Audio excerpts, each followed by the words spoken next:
Have you forgotten that you're living here rent-free thanks to your husband's generosity?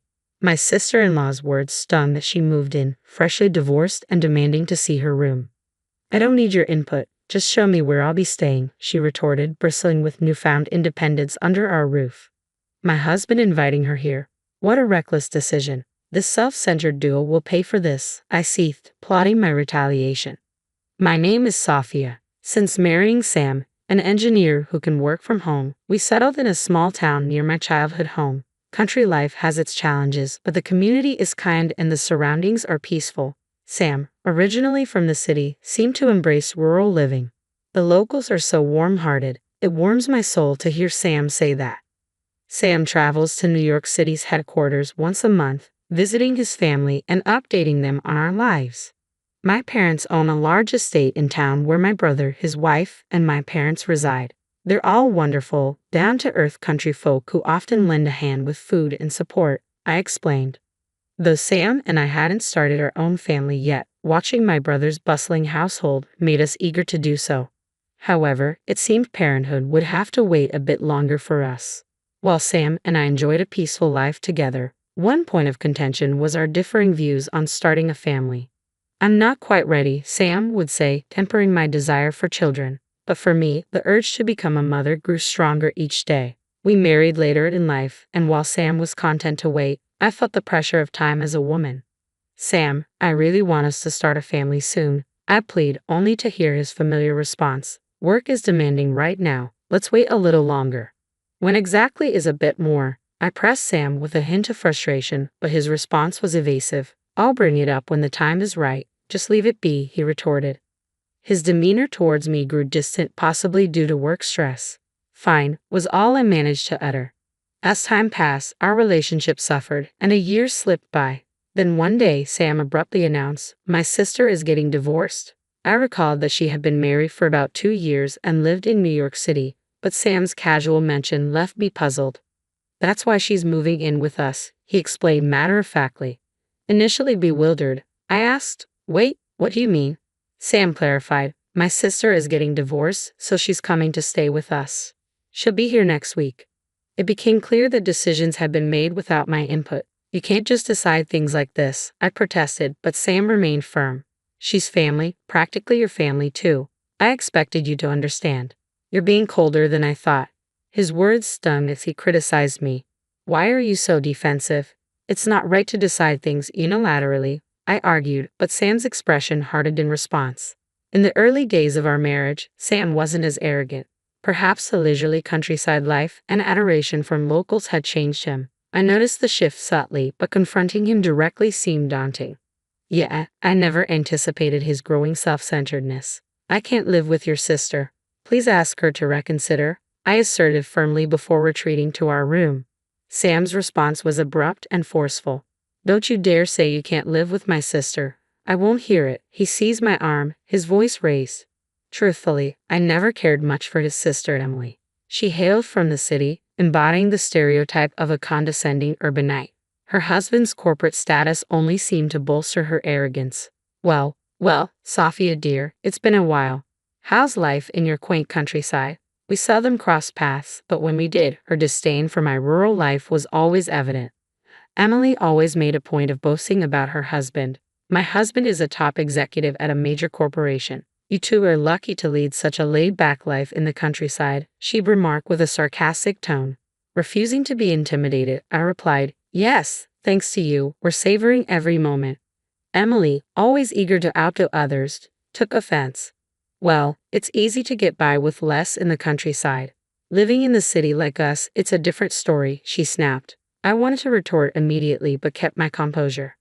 I suppose we've each learned something valuable, I remarked calmly. Yet the satisfaction of country living differs greatly from city life. Emily was momentarily speechless but quickly fired back. Enjoy your frugal existence then. Her demeanor left me bewildered. I had never encountered someone quite like her. If I had to live with her, it would be unbearable. I was determined to prevent it, but despite my efforts to persuade Sam, he remained stubborn. Just 2 days before Emily was set to move in, I received a call from her. Expecting her usual rudeness, I answered hesitantly, hello. Emily sounded irritated at my tone. What's with the attitude? It's rather rude, especially when I've taken the effort to call you. Emily was as irritable as I had anticipated. So, Sam told you I'm moving in, right? You better take good care of me. It shouldn't be hard for you, since you've been lounging around all this time. I'll be disappointed if you don't listen, she chided. Her relentless chatter and entitled attitude didn't sit well, considering she was about to rely on others. Emily, I heard about your divorce and your plan to stay here, I remarked with a touch of sarcasm, but Emily remained unfazed. Yeah, so what? People split up all the time, don't they? I got tired of city life, so I thought I'd try the countryside for a change. Any objections? She shot back, her tone aggressive. Well, I didn't give you permission to move into our house, I asserted firmly, but Emily chuckled on the other end of the line. Why would you have a say? This is Sam's house, isn't it? You do realize he's the one paying the bills, she retorted, revealing her misconception about the ownership of our home. On the agreed-upon day, Emily arrived at our doorstep as promised. Here I am, she declared with an air of entitlement, briskly unloading her luggage upon entering. Sophia, snap out of it and show me where I'll be staying. My sister-in-law exuded self-importance and arrogance. It baffled me how she managed to hold a job with such an attitude. To my frustration, Emily had higher academic credentials than me and had worked at a major corporation. Although she quit after marriage, she still received job offers from various companies, confident she could return to work anytime.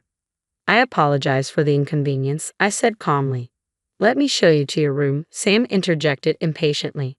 All right, no need to rush. Your bags must be heavy. Feel free to head to the living room first, I added, gesturing for Sam and Emily to precede me.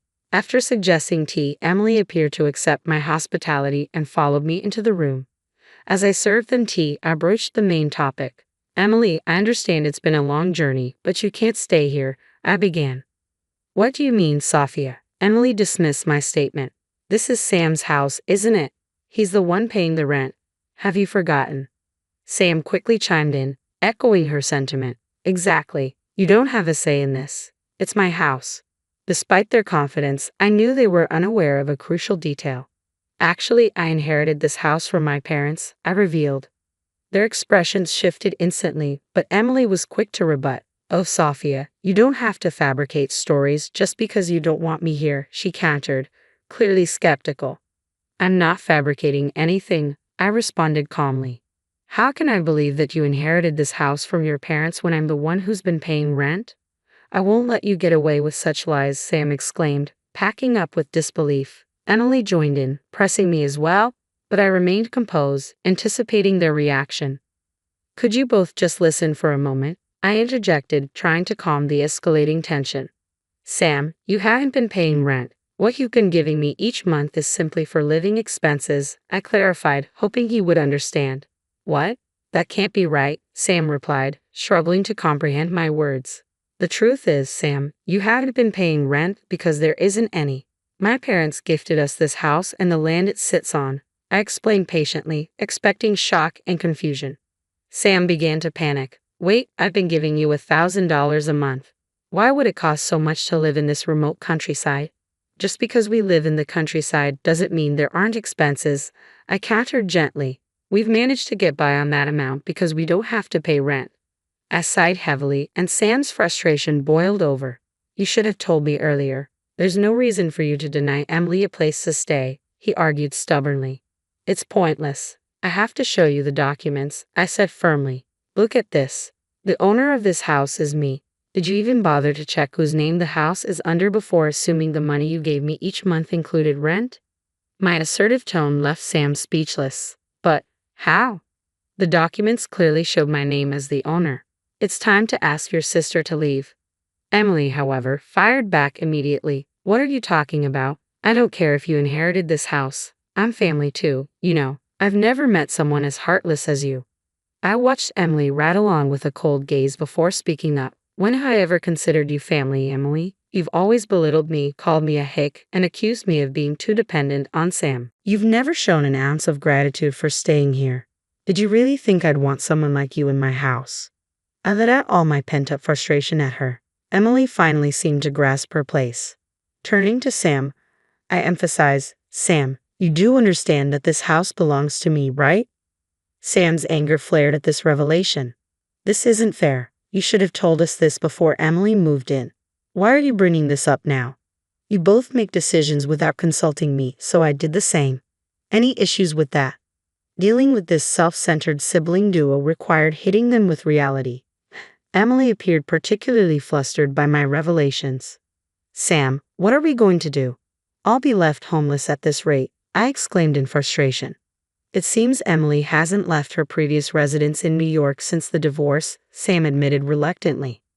Why don't you go to your parents' place? I suggested, hoping for a simple solution, but it turned out they had their own reasons. My parents are moving into a retirement home, and they've sold their family home, Sam explained. Emily wanted to move in with me, but I can't allow that. That's not my problem. If you want Emily to stay, you should leave, I insisted firmly. This is my house. Sam looked down helplessly as Emily continued to berate him. If I get kicked out, it's your fault for not sorting things out, she yelled angrily. I'll have nowhere to go, so just shut up. Sam finally snapped back at Emily, and they began arguing fiercely. Dealing with them was proving to be quite a headache. Could you both lower your voices? You're disturbing the neighbors, I urged firmly, signaling for them to leave. Sam hesitated, pleading, Sophia, I understand. I'll ask Emily to leave. Just let me stay. What? Hold on, Sam. What are you saying? Emily protested, caught off guard. Ignoring her protests, Sam firmly escorted her out. Now on his knees, Sam pleaded with me, but I looked down at him with resolve. Do you think begging will make me forgive you? I'm sorry, but I have no intention of forgiving you. My frustration with Sam went beyond Emily's presence. You've never truly been present for me, have you? I confronted him. Sam avoided my gaze. You're always busy with work. You never make time for us to talk. I can't continue this marriage. With that, I handed Sam the signed divorce papers. Please, just give me time to reconsider, Sam pleaded desperately, unwilling to lose his life with me. But I was resolute. Just leave, I said coldly.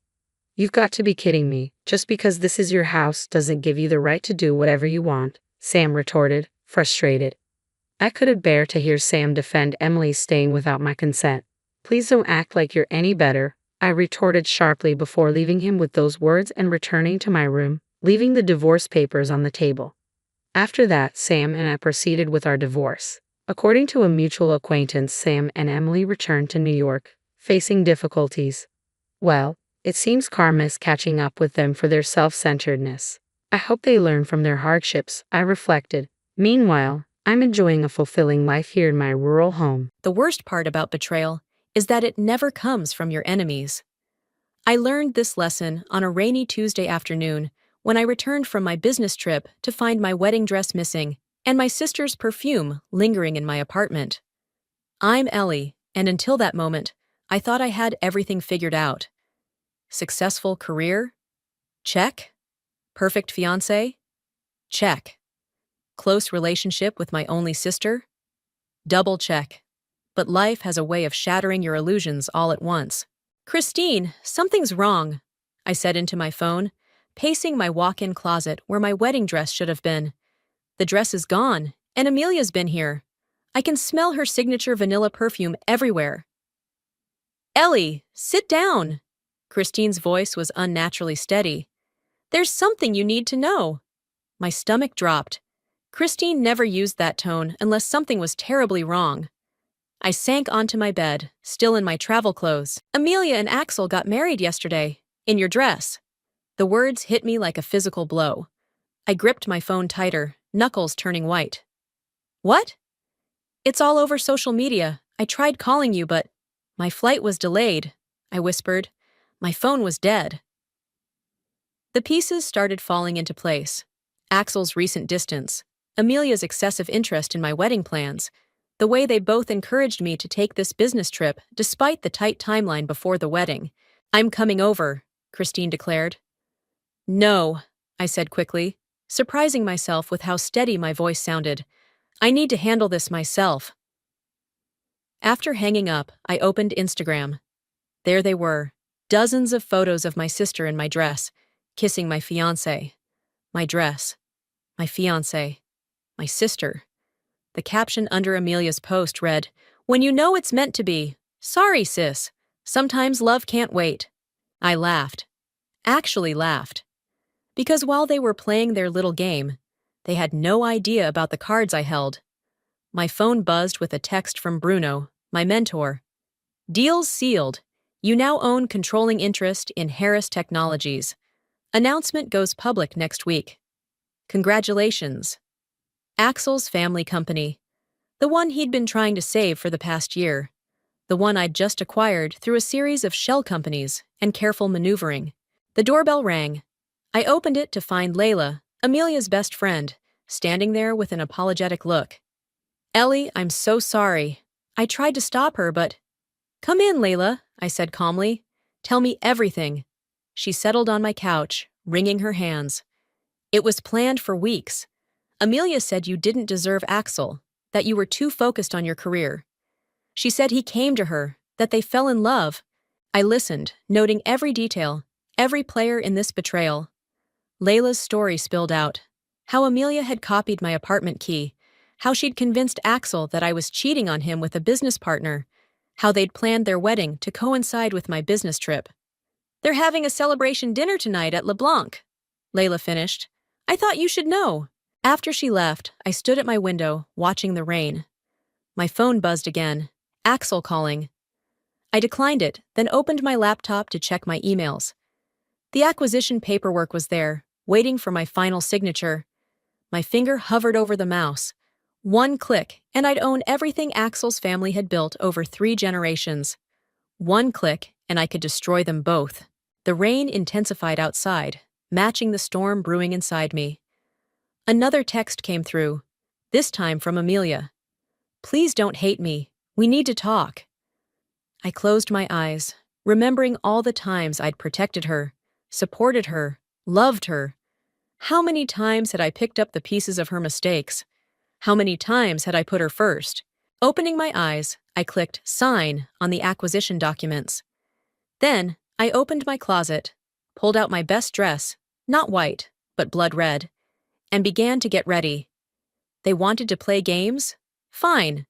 But they'd forgotten one crucial detail about me. I never played to participate. I played to win. As I applied my lipstick, my phone lit up with a text from Bruno. Confirmation received. Congratulations on your new company, CEO. I smiled at my reflection. Sometimes karma needs a little help, and I was more than happy to assist. You're scary when you're calm like this, Christine said, watching me pour us both a glass of wine in my kitchen. I expected tears, screaming, maybe some plate throwing. But this? She gestured at my composed demeanor. This is terrifying. What's terrifying is how predictable they both are. I replied, sliding her glass across the counter. Did you know Axel's been trying to secure additional funding for months? His family's company is hemorrhaging money. Christine's eyes widened. And you bought it? Through shell companies and private equity firms. Bruno helped structure it so neither of them would notice. I took a sip of wine. Axel was so busy planning his little betrayal, he didn't even notice who was buying up shares. Jesus, Ellie! Christine leaned forward. What are you planning? The doorbell interrupted us. Through the peephole, I saw Bruno's familiar silhouette. I opened the door to find him holding a thick manila envelope. The final paperwork, he said, stepping inside. Everything's in order, but we need to discuss timing. We gathered around my dining table, spreading documents across its surface. Bruno pointed to several key sections, while Christine watched, fascinated. The announcement goes public next week, Bruno explained. Once it does, the board will be restructured. Axel's position as CEO becomes redundant. He doesn't know? Christine asked. He's been too busy stealing my sister and my dress to notice his company slipping through his fingers, I said, signing another document. My phone buzzed. Another call from Axel. 7th one today. You should answer it, Bruno suggested.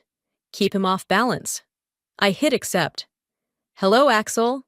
Ellie, thank God. We need to talk. His voice was strained. What happened? It's not what you think. Oh? So you didn't marry my sister in my wedding dress? Silence. That's what I thought. I kept my voice light, pleasant. Congratulations, by the way. I hope you both got everything you wanted. Ellie, please. I have to go. I'm in the middle of something important. Business, you know how it is. I hung up before he could respond. Christine whistled low. Ice cold. Speaking of business, Bruno interjected, we need to discuss the gala next week. The acquisition announcement will be made there. All major shareholders are expected to attend.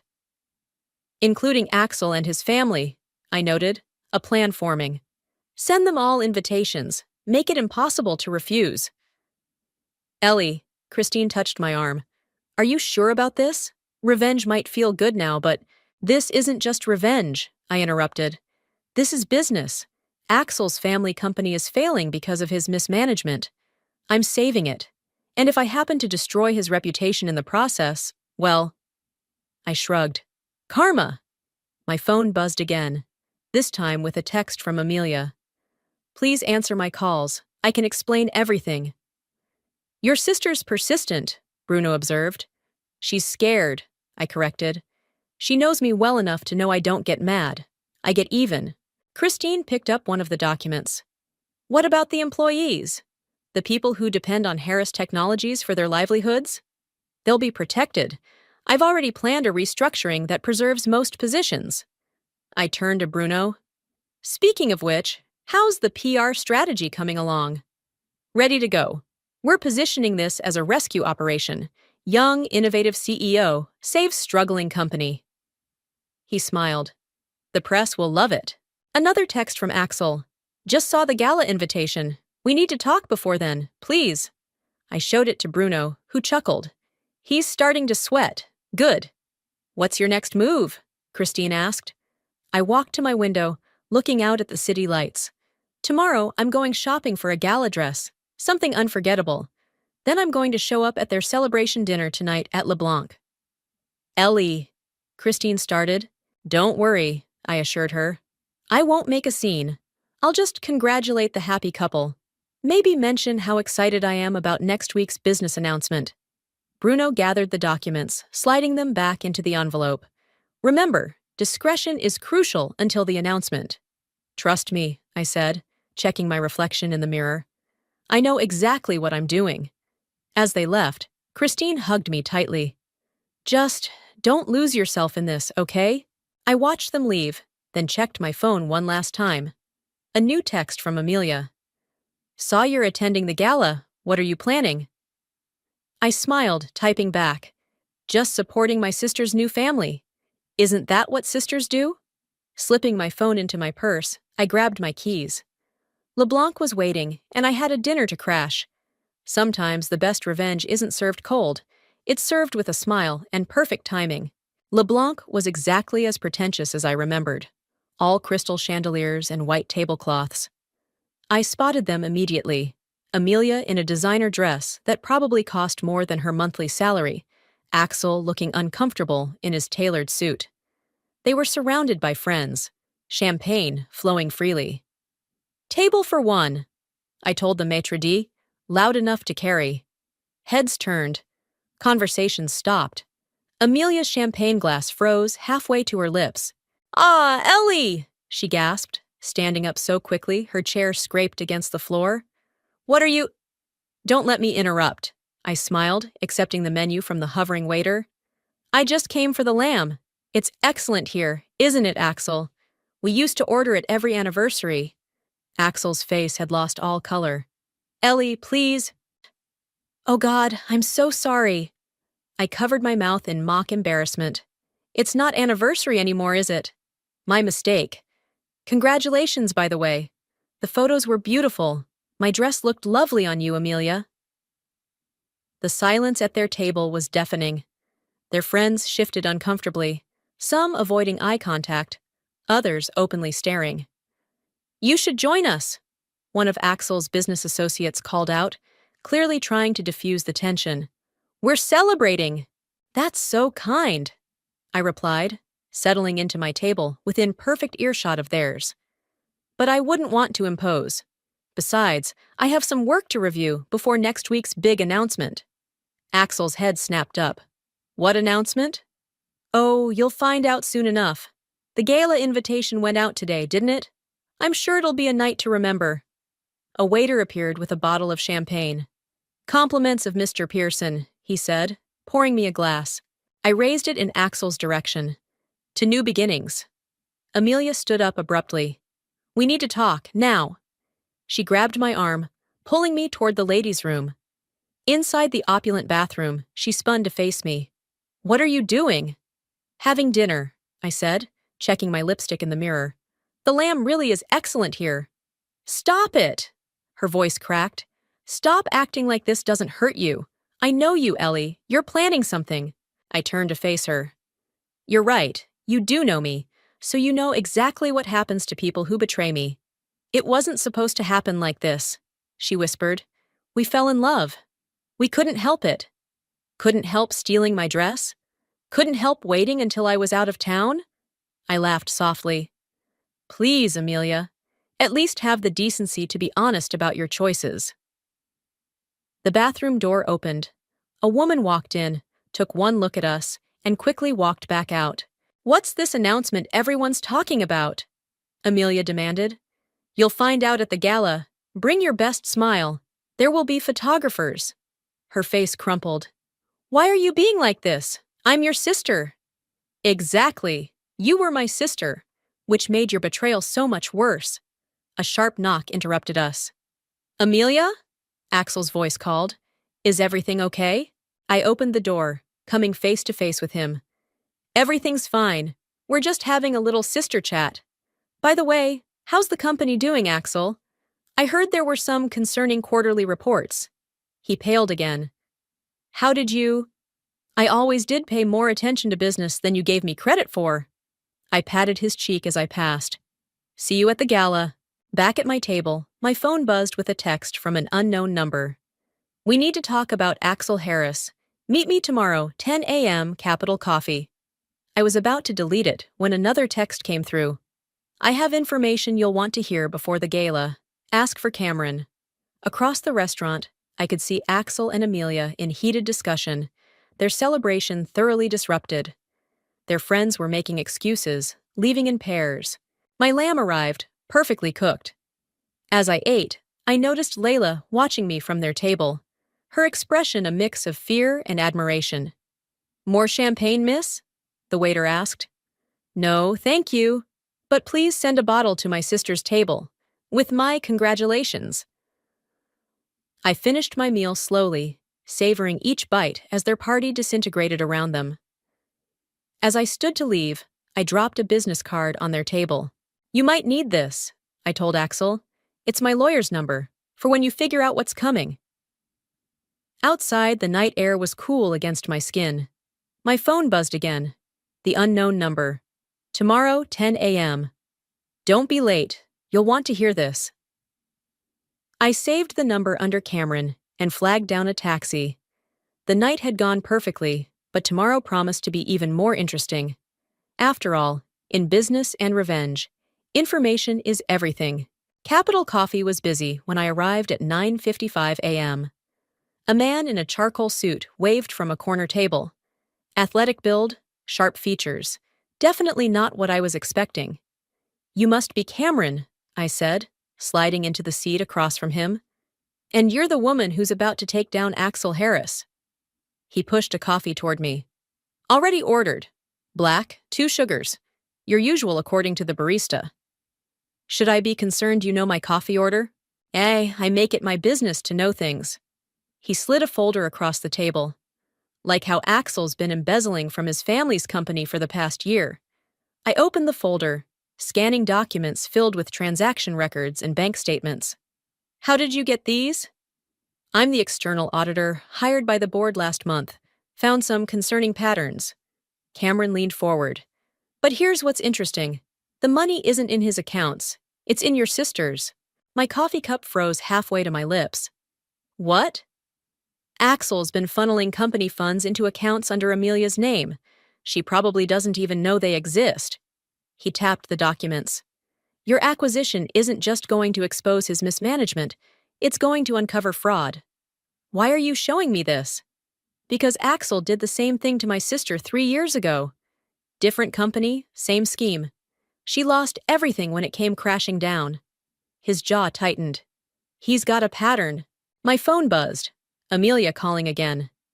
I declined it. Does the board know? I asked. Not yet. I was preparing my report when I heard about your acquisition. Cameron sat back. Thought you might want this information before the gala. The cafe door chimed. I glanced up to see Layla walking in. She spotted me and froze. Don't look now, I told Cameron, but we're about to have company. Ellie! Layla hurried over. I've been trying to reach you. Amelia's a mess. She stopped, noticing Cameron. Oh, sorry, I didn't realize. It's fine, I said. We're just discussing business. What about Amelia? Layla shifted uncomfortably. She found something weird in her mail. Bank statements for accounts she says aren't hers. Axel told her it was a mistake, but... When did these arrive? Cameron interrupted.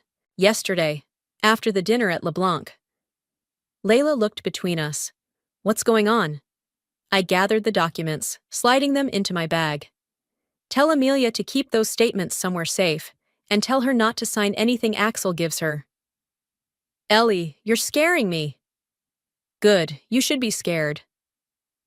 I stood up. Cameron, walk with me? Outside, the morning sun was harsh and bright. Cameron fell into step beside me. Your sister's lucky, he said. Most of Axel's victims don't find out until it's too late. She's not lucky, she's just got me. I stopped walking. I need everything you have on his previous schemes. Already compiled. He pulled a USB drive from his pocket. But be careful, he gets dangerous when cornered. So do I. My phone buzzed again. This time a text from Axel. Just got an interesting call from the board. What have you done? Looks like he's starting to piece it together, Cameron observed, reading over my shoulder. Good. I typed back. Looking forward to discussing it at the gala. You're enjoying this, Cameron noted, a hint of admiration in his voice. Wouldn't you? Fair point. He handed me his card. Call me if you need anything else. And Ellie? He caught my eye. Make it hurt. I watched him walk away, then called Bruno. We need to move up the timeline, I said when he answered. How fast can you get the board together? They're already asking questions. Axel's been making calls all morning. Perfect. Send me everything you have on the board members. And Bruno, make sure my sister gets an official invitation to the emergency board meeting. Already done. But Ellie, be careful.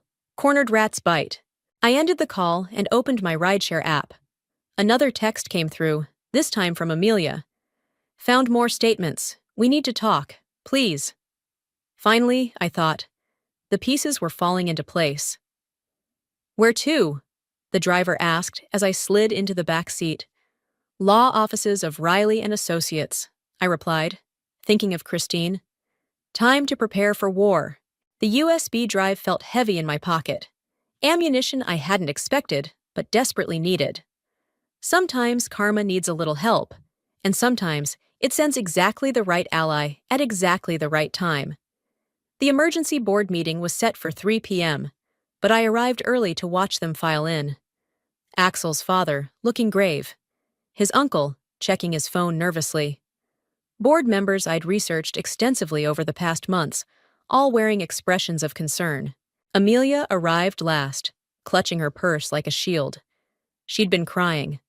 What is this? Axel demanded when he saw me. You can't be here. Actually, Bruno stepped forward. Ms. Pierce is now the majority shareholder. She has every right to be here. The room erupted in whispers. Axel's father stood up. What did you say? Perhaps we should begin, I suggested, taking my seat at the head of the table. We have a lot to discuss. Cameron entered quietly, carrying his audit reports. Axel's face went from red to white in seconds. Before we start, I said, I should mention that everything said here is being recorded. Legal requirement, you understand. This is ridiculous, Axel sputtered. You can't. Show them. I nodded to Cameron. He connected his laptop to the projector. Bank statements filled the screen, transactions highlighted in angry red. Over the past 14 months, Cameron began. Approximately $12 million has been diverted from company accounts into private holdings. Axel's father leaned forward. That's impossible. Our internal audits were falsified, Cameron finished. The real numbers tell a different story. I watched Amelia as the evidence mounted. Her hands shook as she recognized the account numbers, the same ones from her mysterious statements. These accounts, Cameron continued, were opened under the name of Amelia Pierce. All eyes turned to my sister. I didn't, she started. Axel told me they were investment accounts. Did you sign anything? I asked her quietly. She nodded, tears spilling. Last week, he said it was for our future. You bitch, Axel snarled at me. You planned this. No, Axel, you planned this. I just exposed it. I turned to the board. I have a proposal. The company needs new leadership. I'm offering to step in with immediate effect. This is a family company, Axel's father protested. And it will remain one, I assured him. You'll keep your position as chairman, but your son needs to step down. Or what? Or these documents go to the SEC. I let that sink in. Your choice. The room fell silent, except for Amelia's quiet sobs. There's more, Cameron added, changing slides. Similar patterns at his previous employers. 3 companies, same scheme. Axel lunged across the table at Cameron. Security guards materialized, restraining him. You're finished, he spat at me. Both of you. He looked at Amelia. All of you. No, I corrected him. You're finished. Guards, please escort Mr. Harris out. The police are waiting in the lobby. As they dragged him away, his father stood up. I moved to accept Ms. Pierce's proposal. The vote was unanimous. Afterward, in the empty boardroom, Amelia approached me. Did you know about the accounts? Not until yesterday. I handed her Christine's card. She's the best fraud lawyer in the city. Call her. Why are you helping me? Because you're my sister, and because you're another one of his victims. I gathered my papers. But Amelia, we're not okay. Not yet. I know. She wiped her eyes. I'm so sorry, Ellie, about everything. Sorry doesn't fix it, but this might be a start. Cameron waited for me in the hallway. That went well. Better than expected. I checked my phone. Dozens of missed calls from Axel's family. Now comes the hard part. The gala's tomorrow, he reminded me. Still planning to attend?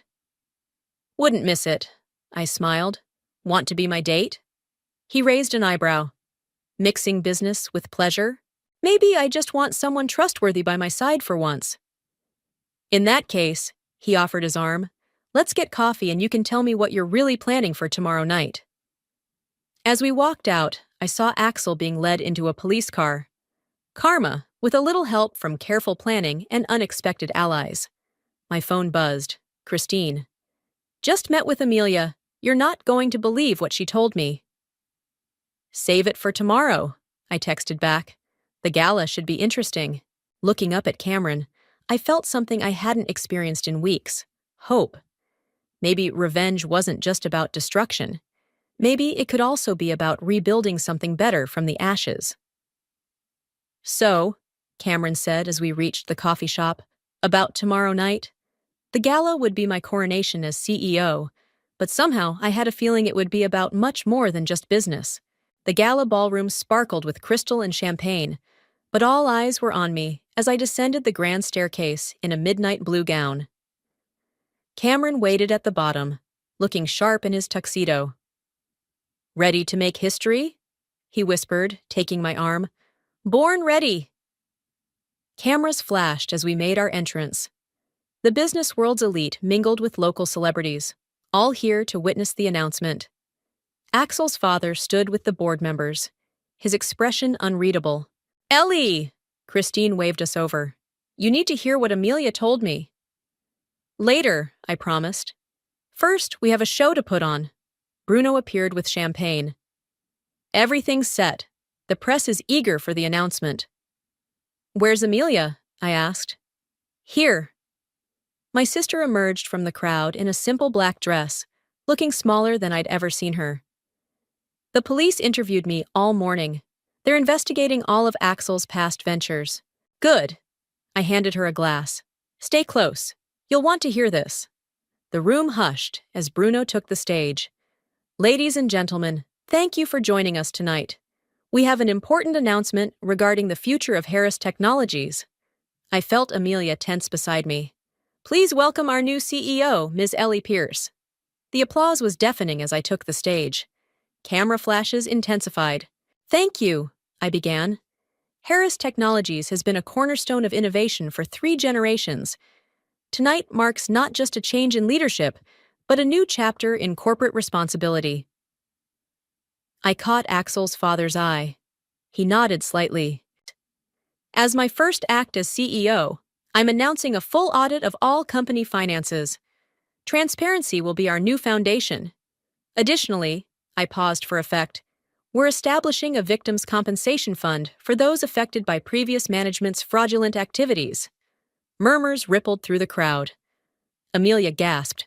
To those who lost their savings, their trust, their futures, we see you. We will make this right. Cameron stepped forward, presenting additional documents to the press.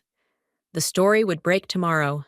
Axel's complete history of fraud, the pattern of destruction he'd left behind. As I concluded my speech, Layla rushed in, looking frantic. She whispered something to Amelia, whose face went pale. What's wrong?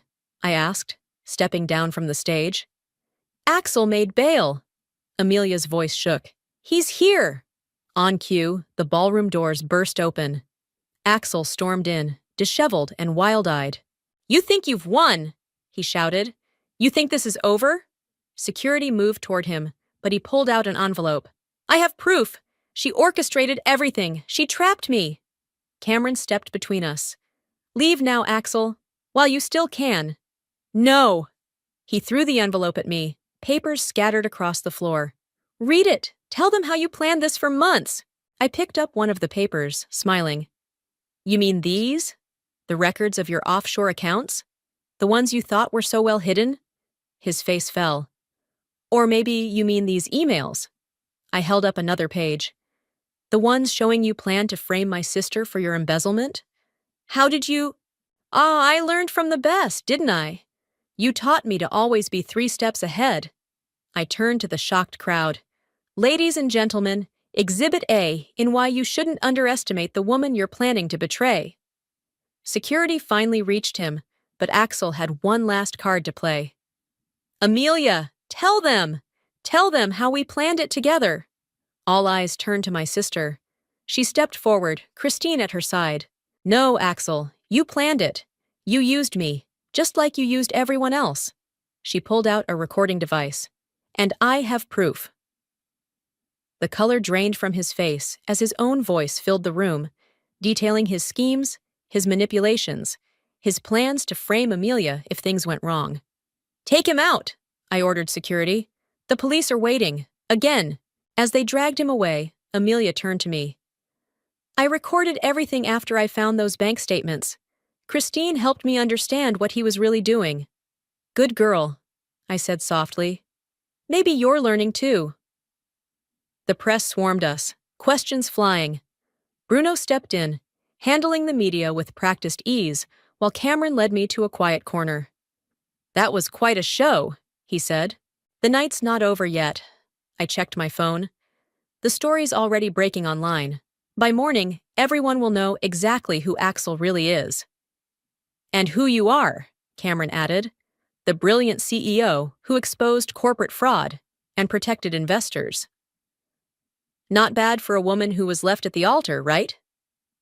He smiled, offering his hand. Dance with me?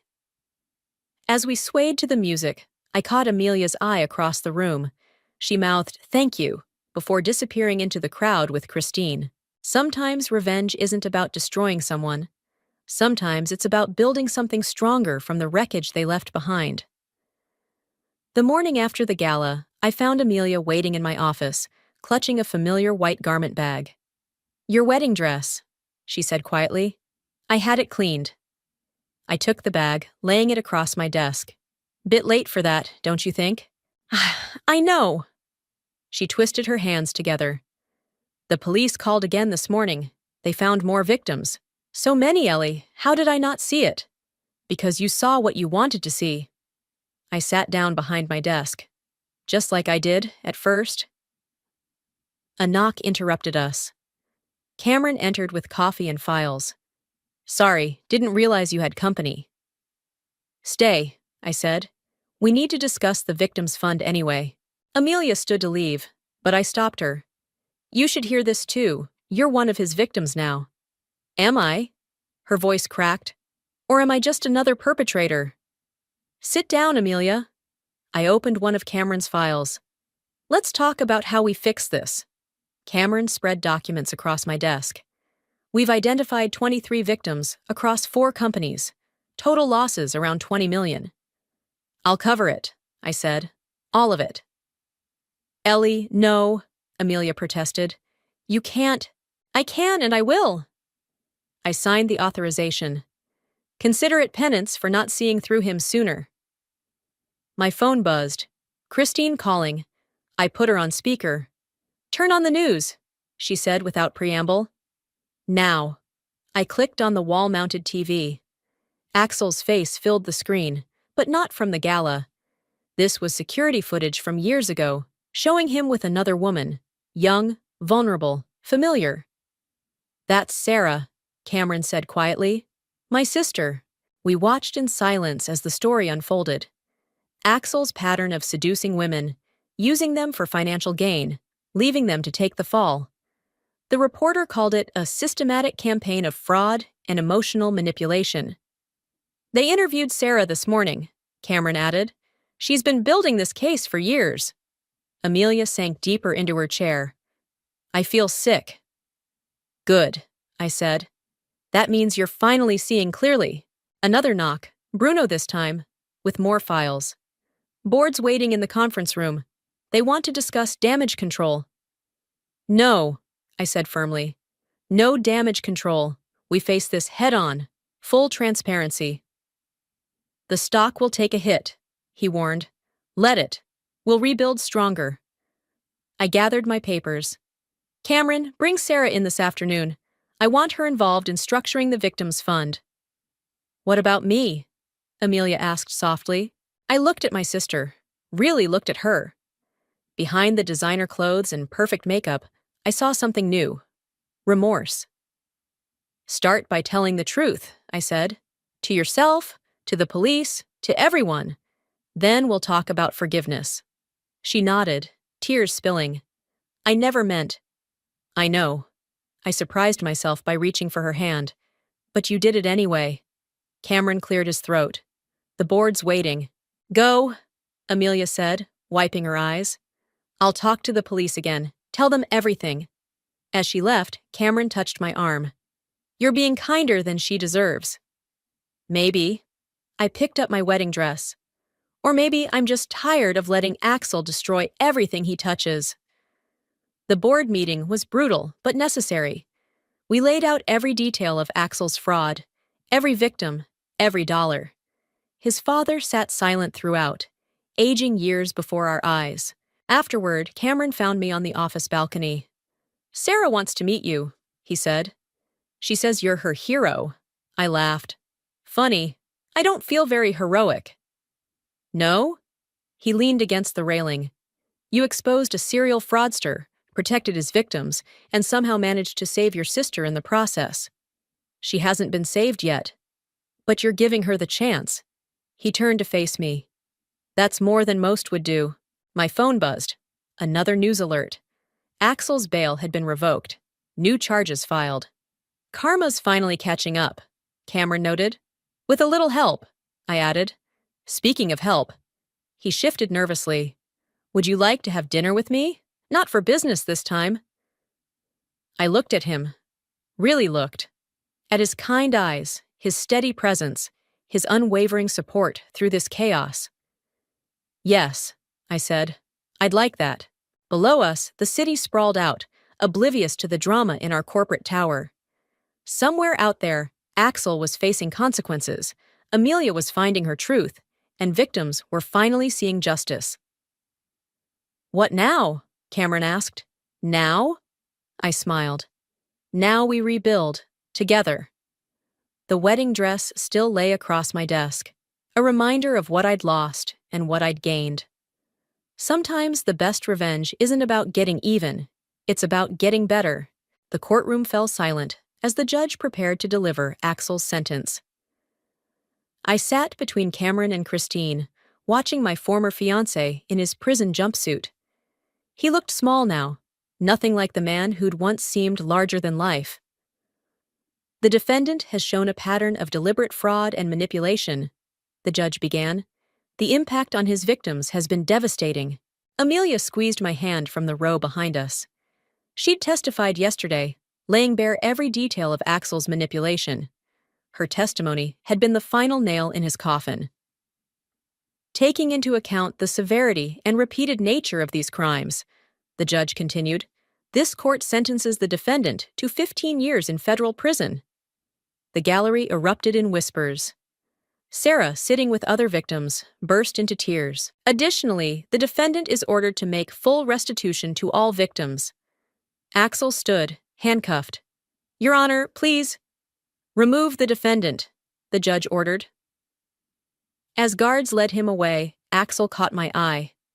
I held his gaze, refusing to look away until he disappeared through the side door.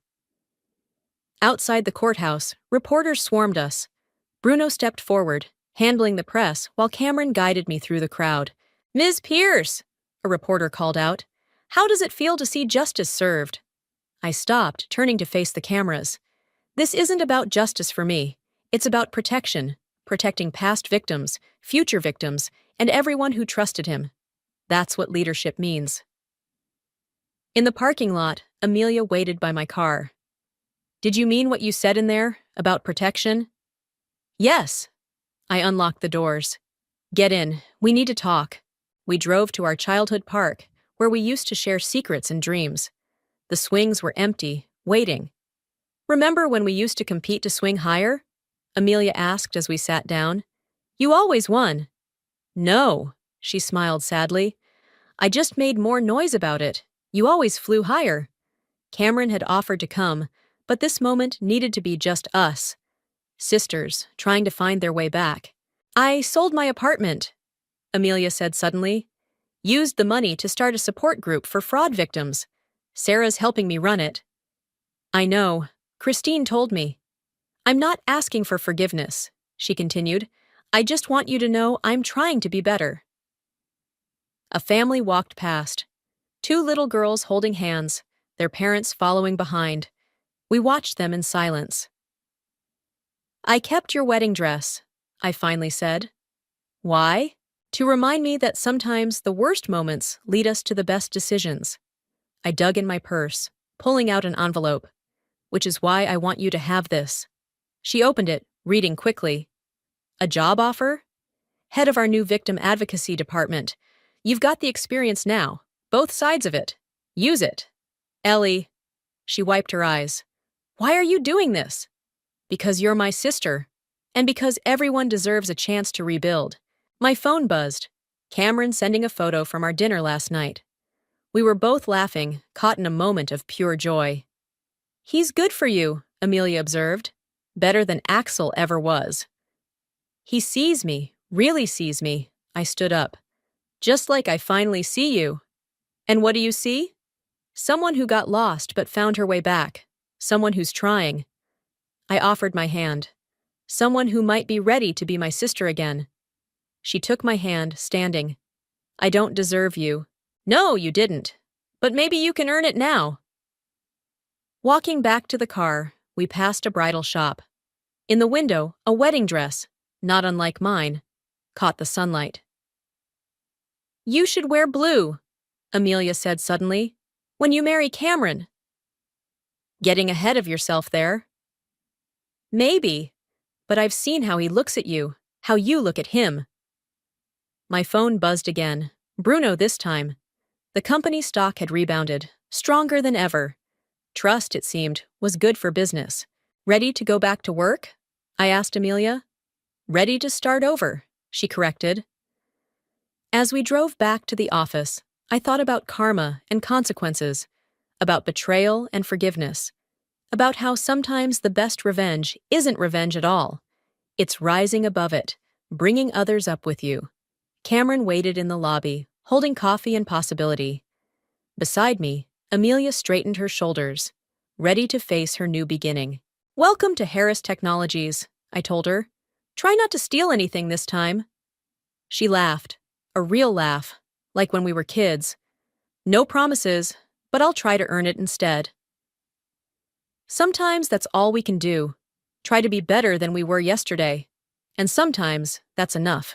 The inheritance papers sat before me like a ticking bomb, Aunt Rosalind's manicured nail tapping impatiently on the mahogany desk.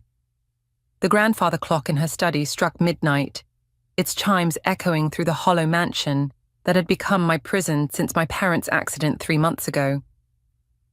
"Brinley, darling, it's a simple formality," Rosalind cooed, her voice dripping with artificial sweetness. "Just sign here, and we can put all this nasty business behind us. I'm Brinley, and at 24, I never imagined I'd be sitting here, being pressured to sign away my parents' legacy at midnight. The timing wasn't coincidental. Nothing about Aunt Rosalind ever was. It's late," I said, my voice barely a whisper. "Can't this wait until morning? When Talon can review—" "Talon?" Rosalind's perfectly plucked eyebrows arched. "That old friend of your father's?" "Darling, he's not family. We are. And family takes care of its own."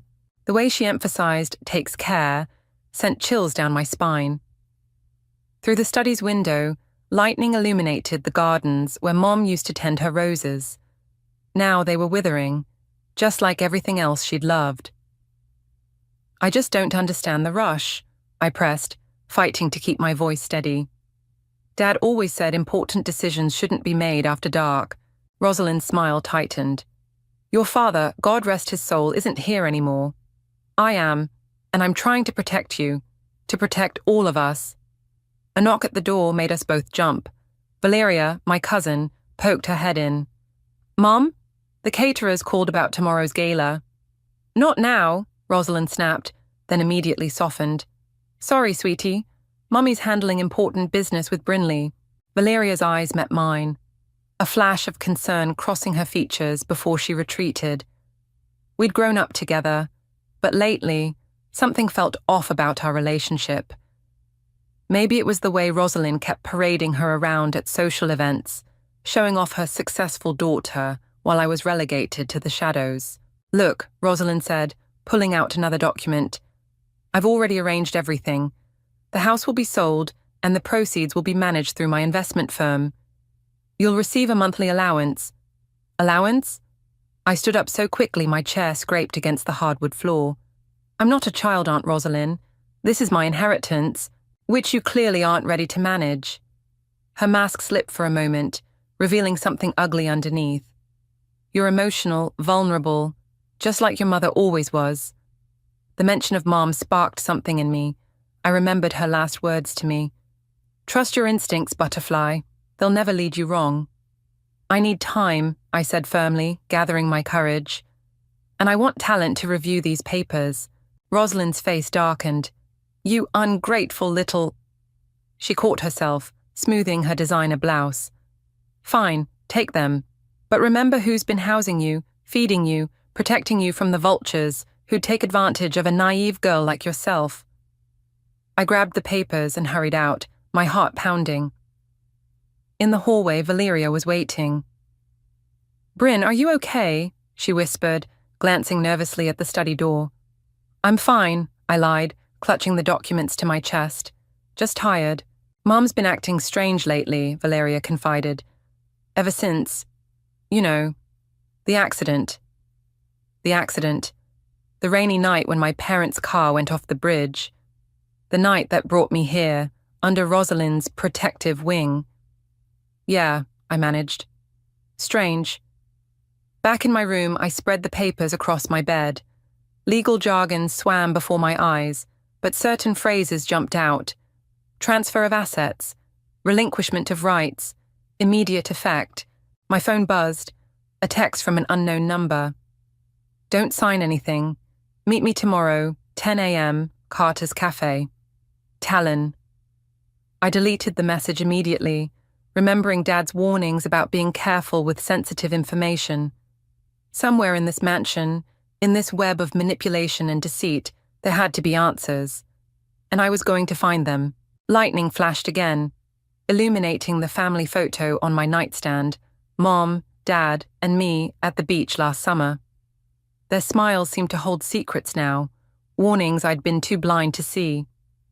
I won't let you down, I whispered to their frozen faces. I promise.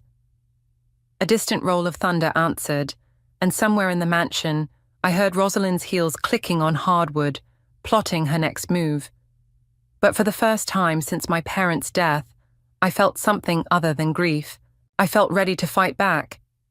Carter's Cafe buzzed with morning activity as I slipped into a corner booth, my hands wrapped around a steaming latte.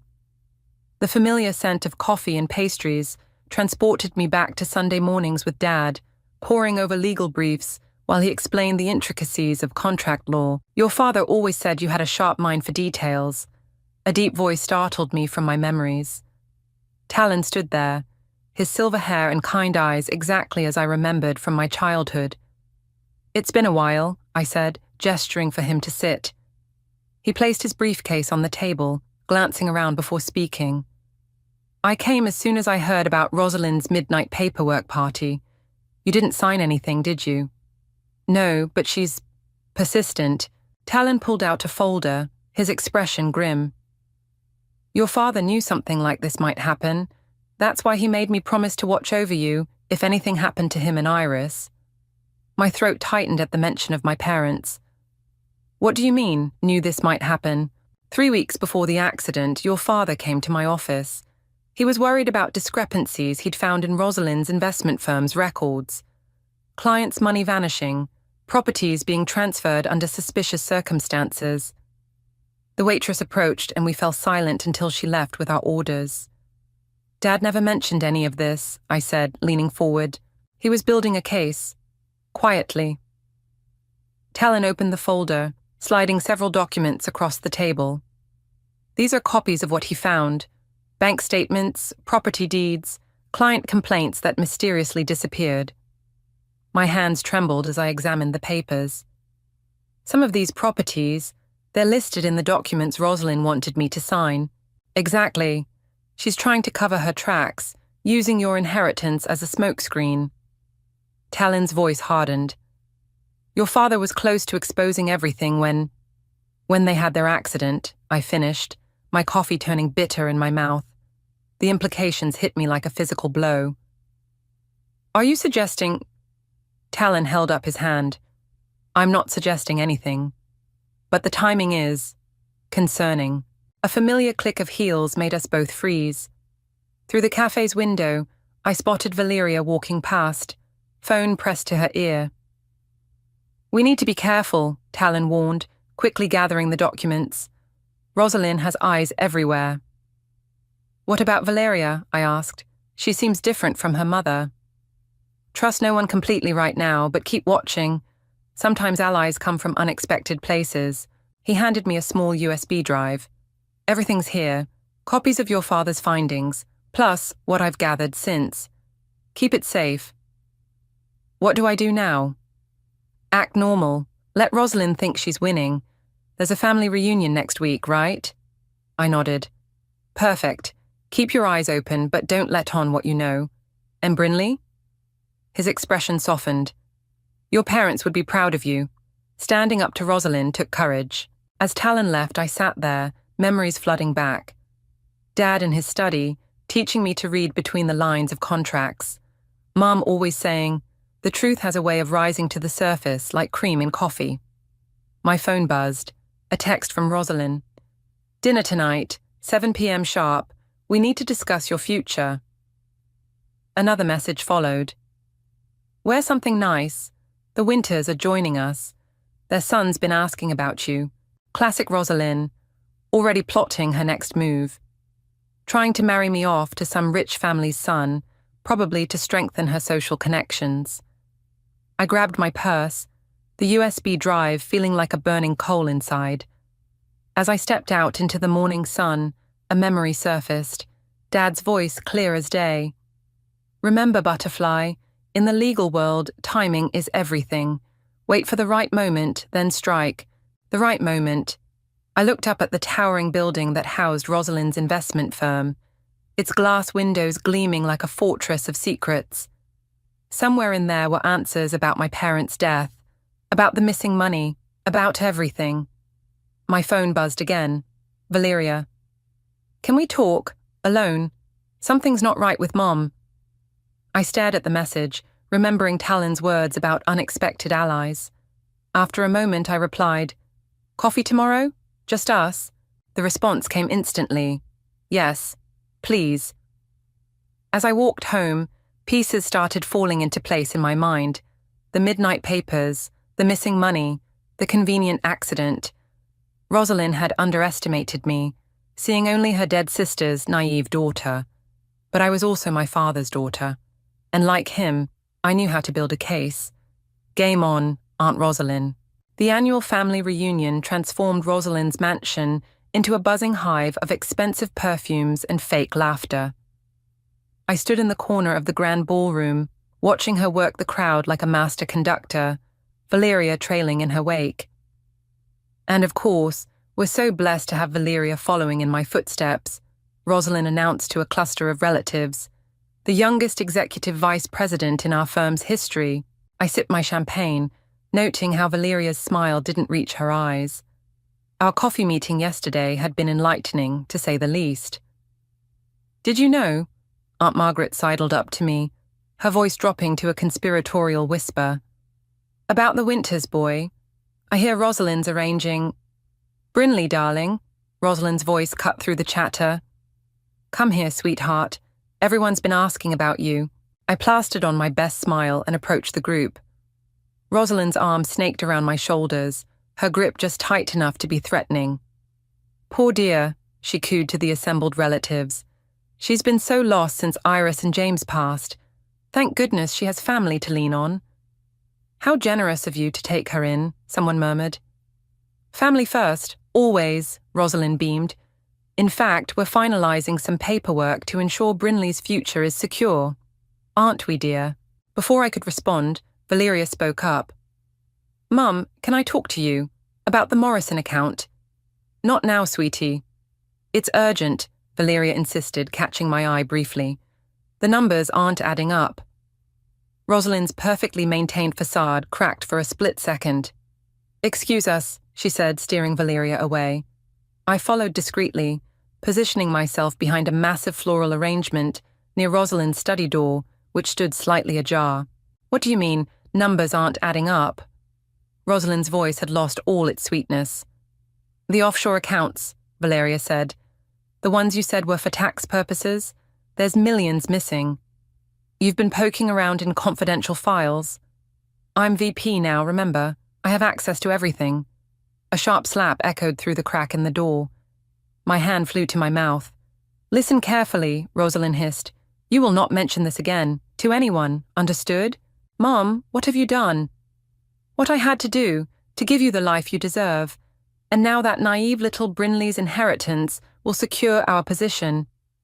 What about Brinley's inheritance? Uncle Xerxes' voice joined the conversation. My heart raced. Valeria's father rarely involved himself in business matters. Nothing, darling. Rosalind's voice switched back to syrupy sweet. Just some routine paperwork. The kind that needs signing at midnight. Valeria's voice was stronger now. The kind that transfers everything to your control. Silence fell. I held my breath. Rosalind, Xerxes said slowly, what exactly have you been doing with our firm's money? Our firm? Rosalind laughed coldly. I built this empire while you played golf and attended charity galas. Everything I've done has been for this family's future. By stealing from your dead sister's daughter, Valeria's voice cracked. Another slap. Then footsteps approaching the door. I barely managed to duck behind a curtain as Valeria burst out, tears streaming down her face. She ran straight past me, up the grand staircase. The party continued in the ballroom, oblivious to the drama unfolding. I was about to follow Valeria when I heard Rosalind's next words through the door. If either of you breathes a word of this, remember, I have enough dirt to bury this entire family. Now let's rejoin our guests. Xerxes, fix your tie. We have appearances to maintain. I slipped away just as they emerged, my mind racing. The USB drive from Talon felt heavy in my clutch, combined with what Valeria had discovered. Hey! Valeria's voice made me jump. She stood at the top of the stairs, her cheek red but her eyes clear. We need to talk, really talk. I glanced back at the party, where Rosalind was already commanding attention again, telling some elaborate story that had everyone laughing. Your room, I suggested. Valeria nodded. Bring your phone. We're going to need proof of everything. As we climbed the stairs together, I caught Uncle Xerxes watching us, his expression unreadable. He gave me a slight nod before turning back to his guests. The pieces were falling into place faster now, but the picture they formed was uglier than I'd imagined. Rosalind hadn't just stolen my inheritance, she'd built her entire empire on lies and theft. Ready? Valeria asked as we reached her room. I thought of Mum and Dad, of justice, of truth. Ready. The time for playing nice was over. Look at this, Valeria said, spreading printouts across her bedroom floor. Every major client account has mysterious withdrawals, all traced back to shell companies in the Cayman Islands. I pulled out my laptop, inserting Talon's USB drive. Your mum's been doing this for years. Dad was investigating her before the accident. Valeria's voice was hollow. God, Brinley, you don't think she... A knock at the door made us both freeze. Girls, Uncle Xerxes called softly. We exchanged glances before Valeria opened the door. Xerxes slipped in, locking it behind him. I've been blind, he said, his usually confident demeanor shattered. So blind, but I found something you both need to see. He pulled out his phone, showing us an email chain. Rosalind's been communicating with someone named Marcus about handling the situation 3 days before your parents' accident, Brinley. My hands shook as I read the messages. The bridge where they... It wasn't their usual route home. Mum told me they were coming to surprise me for my birthday, Valeria whispered. She said she'd suggested that route because of construction on the main road. There was no construction, Xerxes said grimly. I checked. A text message lit up my phone. Where are you? The Winters are asking for you. Come down now. She's trying to marry me off to secure another alliance, I explained to their questioning looks. Classic Mom, Valeria scoffed. She did the same thing to my last boyfriend when she discovered his family wasn't wealthy enough. We need Talon, I decided, dialing his number. He answered on the first ring. I've been expecting your call, he said. I'm guessing you found more evidence. More than we imagined. Can you meet us? My office, 1 hour. Bring everything. Xerxes stood up. I'll create a distraction so you can slip out, but be careful. Your mother has eyes everywhere. She's not my mother, Valeria said firmly. Not anymore. We gathered the documents, storing digital copies in multiple secure locations. As we crept down the back stairs, we heard Xerxes' booming voice from the ballroom. Ladies and gentlemen, a toast to my beautiful wife's success. The crowd cheered, giving us our opening. We were almost to the door when, going somewhere, Rosalind stood in the shadows, her eyes glittering dangerously. Just getting some air, Valeria said smoothly. The party's a bit overwhelming. With all those documents? Rosalind stepped closer. Hand them over, now. No. My voice was stronger than I felt. Everything I've done has been for this family, Rosalind hissed. You ungrateful little... Was killing my parents for the family too? The words hung in the air like smoke. Rosalind's face went white. You don't know what you're talking about, she whispered. Marcus does, Valeria cut in. Should we ask him about the bridge? For the first time, I saw real fear in Rosalind's eyes. She lunged for the documents, but I was faster, shoving them into my bag and backing away. You're making a mistake, she warned. Both of you. The only mistake was trusting you, I replied. Footsteps approached. The party guests were spilling into the hallway. Rosalind's mask slipped back into place as she turned to greet them. "Girls, there you are," she called out cheerfully. "Come, Mr. Winters was just asking about you, Brinley." We used the crowd's presence to slip away, rushing to my car. As we pulled out of the driveway, I saw Rosalind watching from the window, her phone pressed to her ear. "She's calling someone," Valeria said, checking her rearview mirror constantly. "We need to hurry." Traffic lights flew by as we raced to Talon's office. My phone buzzed repeatedly, messages from Rosalind, each more threatening than the last. "She's desperate," Valeria observed. "She knows we have enough to destroy her." "Look out!" I shouted as a black SUV swerved toward us. Valeria jerked the wheel, barely avoiding collision. The SUV fell back, but stayed on our tail. "Call Talon," I said, gripping my seat. "Tell him we're being followed." Valeria made the call, while I watched the SUV weaving through traffic behind us.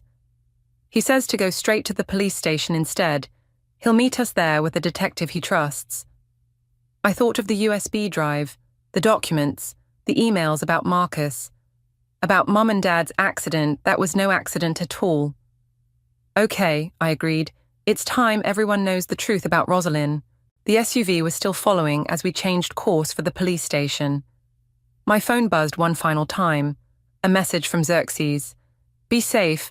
I'm handling things here. Get justice." Justice. The word felt like a promise.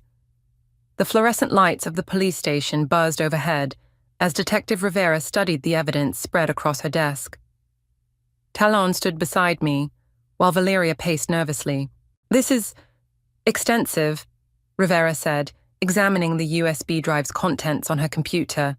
"Financial fraud, embezzlement, and now possible involvement in a homicide." "2 homicides," I corrected. "My parents." The detective's phone rang. "Rivera." Her expression darkened. "I see, keep me posted." She hung up, fixing us with a serious look.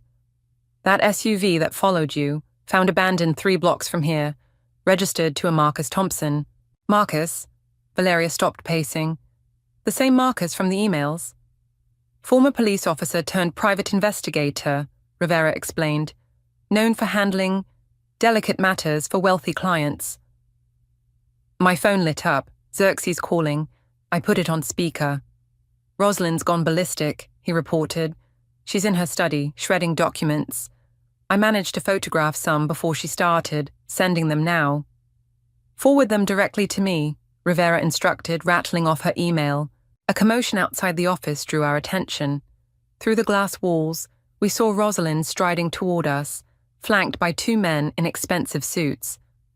"Her lawyers," Talon muttered. Rivera stood. "Let me handle this." Rosalind burst in, her perfect composure cracking at the edges. "I demand to speak with my daughter and niece, alone." "That's not happening," Rivera said firmly. "Mrs. Fox, I'm Detective Rivera. We have some questions about your investment firm's activities. Whatever these confused children have told you." "Mom, stop." Valeria's voice cut through the tension. "I saw the accounts. I saw everything." "You saw what you were meant to see," Rosalind snapped. "Everything I did was legal." "Was having Marcus tamper with my parents' car legal?"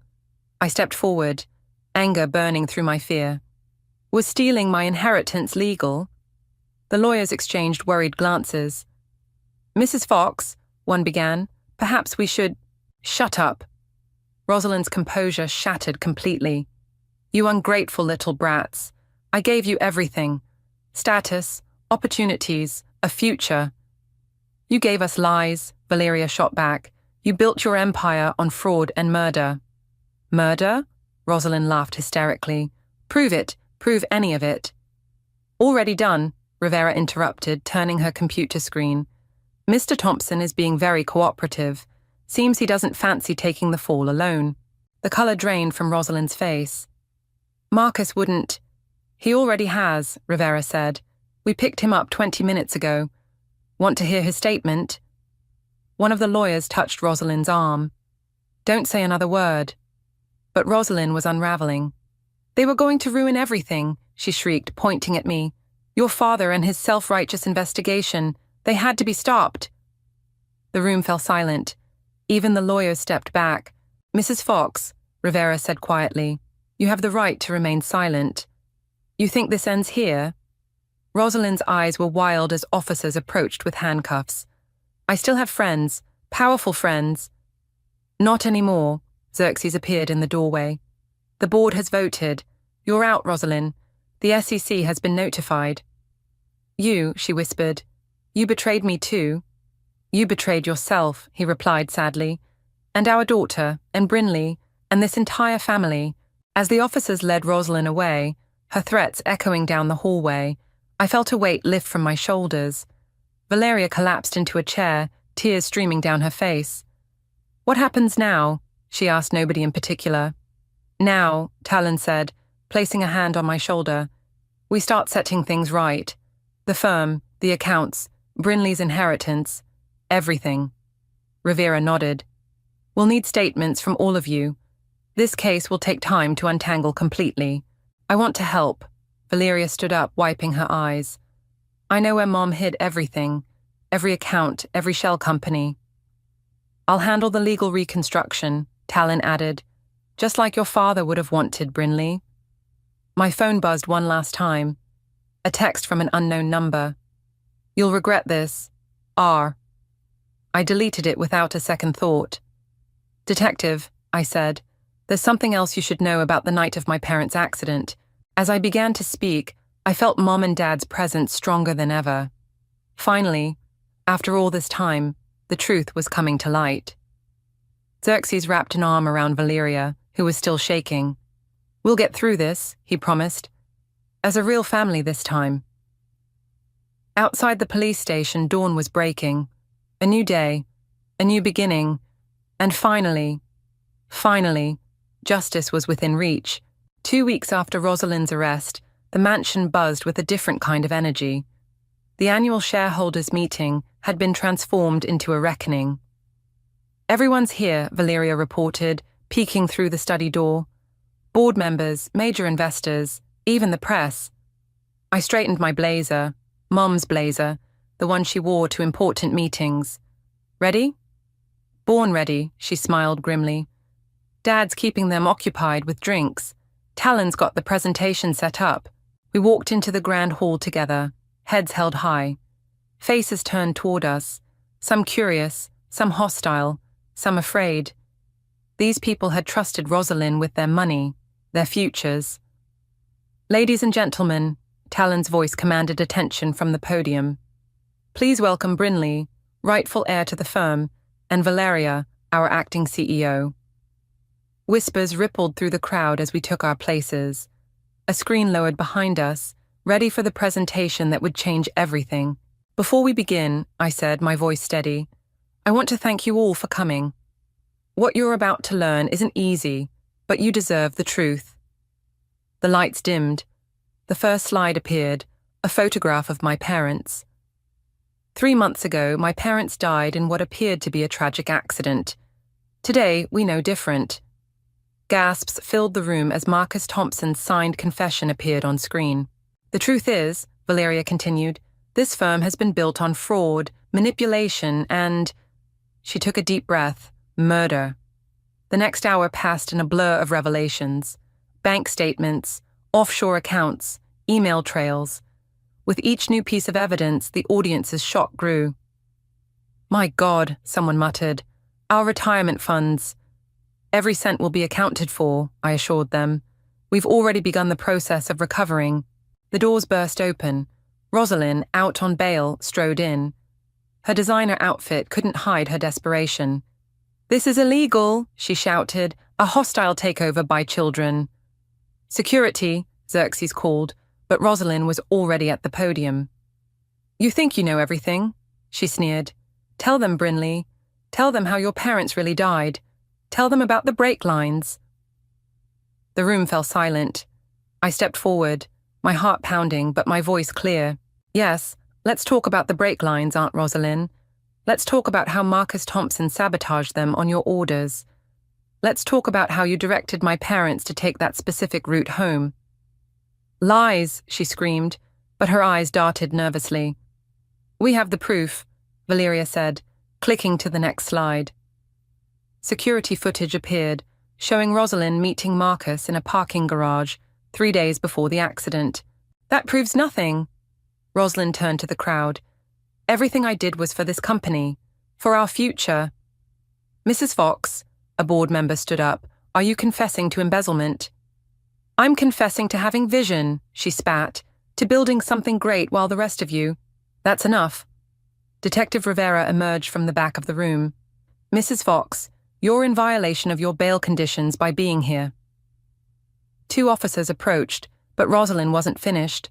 You ungrateful little witch, she hissed at me. Your mother was just the same, self-righteous, thinking she was better than everyone else. She deserved what she got. The room erupted in chaos. As the officers led Rosalind away, her final scream echoed. I built this. It's mine. No, I said quietly, though she was already gone. It was never yours. Talon took the podium. Ladies and gentlemen, please remain calm. We have a detailed recovery plan to present. The next hour was all business. Valeria outlined the restructuring. I explained the compensation process. Xerxes handled the legal questions. By the end, most of the shareholders were nodding in approval. We can't undo what's been done, I concluded, but we can move forward with honesty and integrity. The way my parents would have wanted. The applause was hesitant at first, then grew stronger. People approached with handshakes, condolences, support. Your parents would be proud, an elderly board member said, squeezing my hand. Both of you girls, taking on this mess, making it right. Later, as the crowd thinned, Valeria found me by the window. Look what I found in Mum's desk, she said, holding out a photograph. Mum and Rosalind as teenagers, arms around each other, smiling. What happened to her? I wondered aloud. Greed, Talon answered, joining us. It corrupts everything it touches. Not everything, Valeria said firmly. Not us. Through the window, we watched Rosalind's car disappear into the night, police lights flashing behind it. Ready for tomorrow? Talon asked. The trial won't be easy. I touched Mum's blazer, feeling stronger. We're ready for anything. The truth was finally out. But this was just the beginning. The courthouse steps were crowded with reporters as we made our way inside. Camera flashes exploded around us, voices calling out questions. Miss Brinley, how does it feel facing your aunt in court? Valeria, any comment on your mother's mental state? Mr. Xerxes, will you testify against your wife? Detective Rivera cleared a path through the chaos. Inside, the marble halls echoed with our footsteps as we approached courtroom 3. Remember, Talon advised, adjusting his tie. Stick to the facts. Don't let her provoke you. The courtroom doors opened, and there she was. Rosalind, in a conservative navy suit, her hair perfectly styled despite 3 weeks in custody. She turned, her eyes meeting mine with a snake-like smile. All rise, the bailiff called as Judge Martinez entered. The prosecution's opening statement was devastating. Bank records, witness testimonies. Marcus Thompson's full confession played on screens throughout the courtroom. The defendant didn't just steal money, the prosecutor said. She stole lives, James and Iris's lives, their daughter's future, her own daughter's trust. Rosalind's lawyer tried to paint her as a misunderstood businesswoman, a loving aunt who only wanted to protect her family's interests. Then it was my turn to testify. Please state your name for the record. Brinley, I said clearly into the microphone. Can you tell us about the night of December 12th? I described the midnight meeting, the pressure to sign away my inheritance. From the defendant's table, Rosalind shook her head sadly, playing the concerned aunt. And when did you first suspect your aunt's involvement in your parents' death? Objection. Rosalind's lawyer stood. Speculation. Overruled, Judge Martinez said. Continue. I pulled out Mom's old diary. When I found this, my mother had been documenting discrepancies in the firm's accounts. The last entry was the day before she died. Rosalind's facade cracked slightly. The prosecution presented the diary as evidence. Your Honor, note the final entry. Meeting R tomorrow. She needs to explain the missing Miller funds. Next came Marcus Thompson. He looked smaller in his orange jumpsuit, defeated. Mrs. Fox contacted me 3 days before the accident, he testified. Said she needed a problem handled permanently. And what did that mean to you? She wanted James and Iris eliminated, said they were threatening everything she'd built. Rosalind exploded. Liar! You acted alone. Mrs. Fox, Judge Martinez warned, control yourself. But Rosalind was standing now, pointing at me. You think you've won? You're nothing, just like your mother, weak, pathetic. Counselor, control your client. Mum, stop. Valeria's voice cut through the chaos. She stood, tears streaming down her face. Just stop. The courtroom fell silent. Tell the truth, Valeria pleaded. For once in your life, just tell the truth. Something in Rosalind's expression changed. She looked at her daughter, then at me, then at the photograph of my parents displayed on the evidence screen. The truth? She laughed bitterly. The truth is, your precious Aunt Iris was going to ruin everything. She found the discrepancies. Threatened to go public. I couldn't let that happen. Her lawyer tried to stop her, but Rosalind shoved him away. Yes, I called Marcus. Yes, I had the brakes tampered with. And yes, she turned to me, eyes blazing. I watched them drive away that night, knowing they'd never make it home, because nobody threatens what's mine. Nobody. The courtroom erupted. Judge Martinez banged his gavel repeatedly. Rosalind's lawyer looked ready to faint. Order! Order in the court! Through the chaos, Rosalind and I locked eyes. For the first time, I saw her clearly. Not as my powerful, intimidating aunt, but as a desperate, broken woman who destroyed everything she claimed to love. Your Honor, the prosecutor stood. The state requests an immediate revocation of bail. Granted. Officers, take the defendant into custody. As they led Rosalind away, she called out one last time. I did it for you, Valeria. Everything was for you. Valeria turned away, burying her face in her father's shoulder. The judge called a recess, but we all knew it was over. Rosalind's confession had sealed her fate. Outside the courtroom, reporters swarmed again, but Detective Rivera and her team held them back. It's really over, I whispered. Talon squeezed my shoulder. Your parents got justice today. What happens now? Valeria asked, wiping her eyes. Now, I said, taking her hand, we rebuild. The right way. As we left the courthouse, the setting sun painted the sky in shades of orange and pink. Somewhere, I felt Mom and Dad watching, finally at peace. The truth had won. Justice had prevailed. But the cost had been devastating for us all. The morning sun streamed through Mom's rose garden, now restored to its former glory. I knelt beside the blooming flowers, pulling weeds and adjusting the soaker hose, just as she'd taught me. The board meeting starts in an hour, Valeria called from the patio. Ready for the big announcement? I stood, brushing dirt from my knees. As ready as I'll ever be. The drive to the office was quiet, both of us lost in thought. The newspaper on the dashboard carried yesterday's headline, Fox Investment CEO sentenced to life. Below it, a smaller headline, Victim's daughter and niece lead company reformation. The conference room was packed when we arrived. Talon stood at the front, reviewing documents with the Xerxes.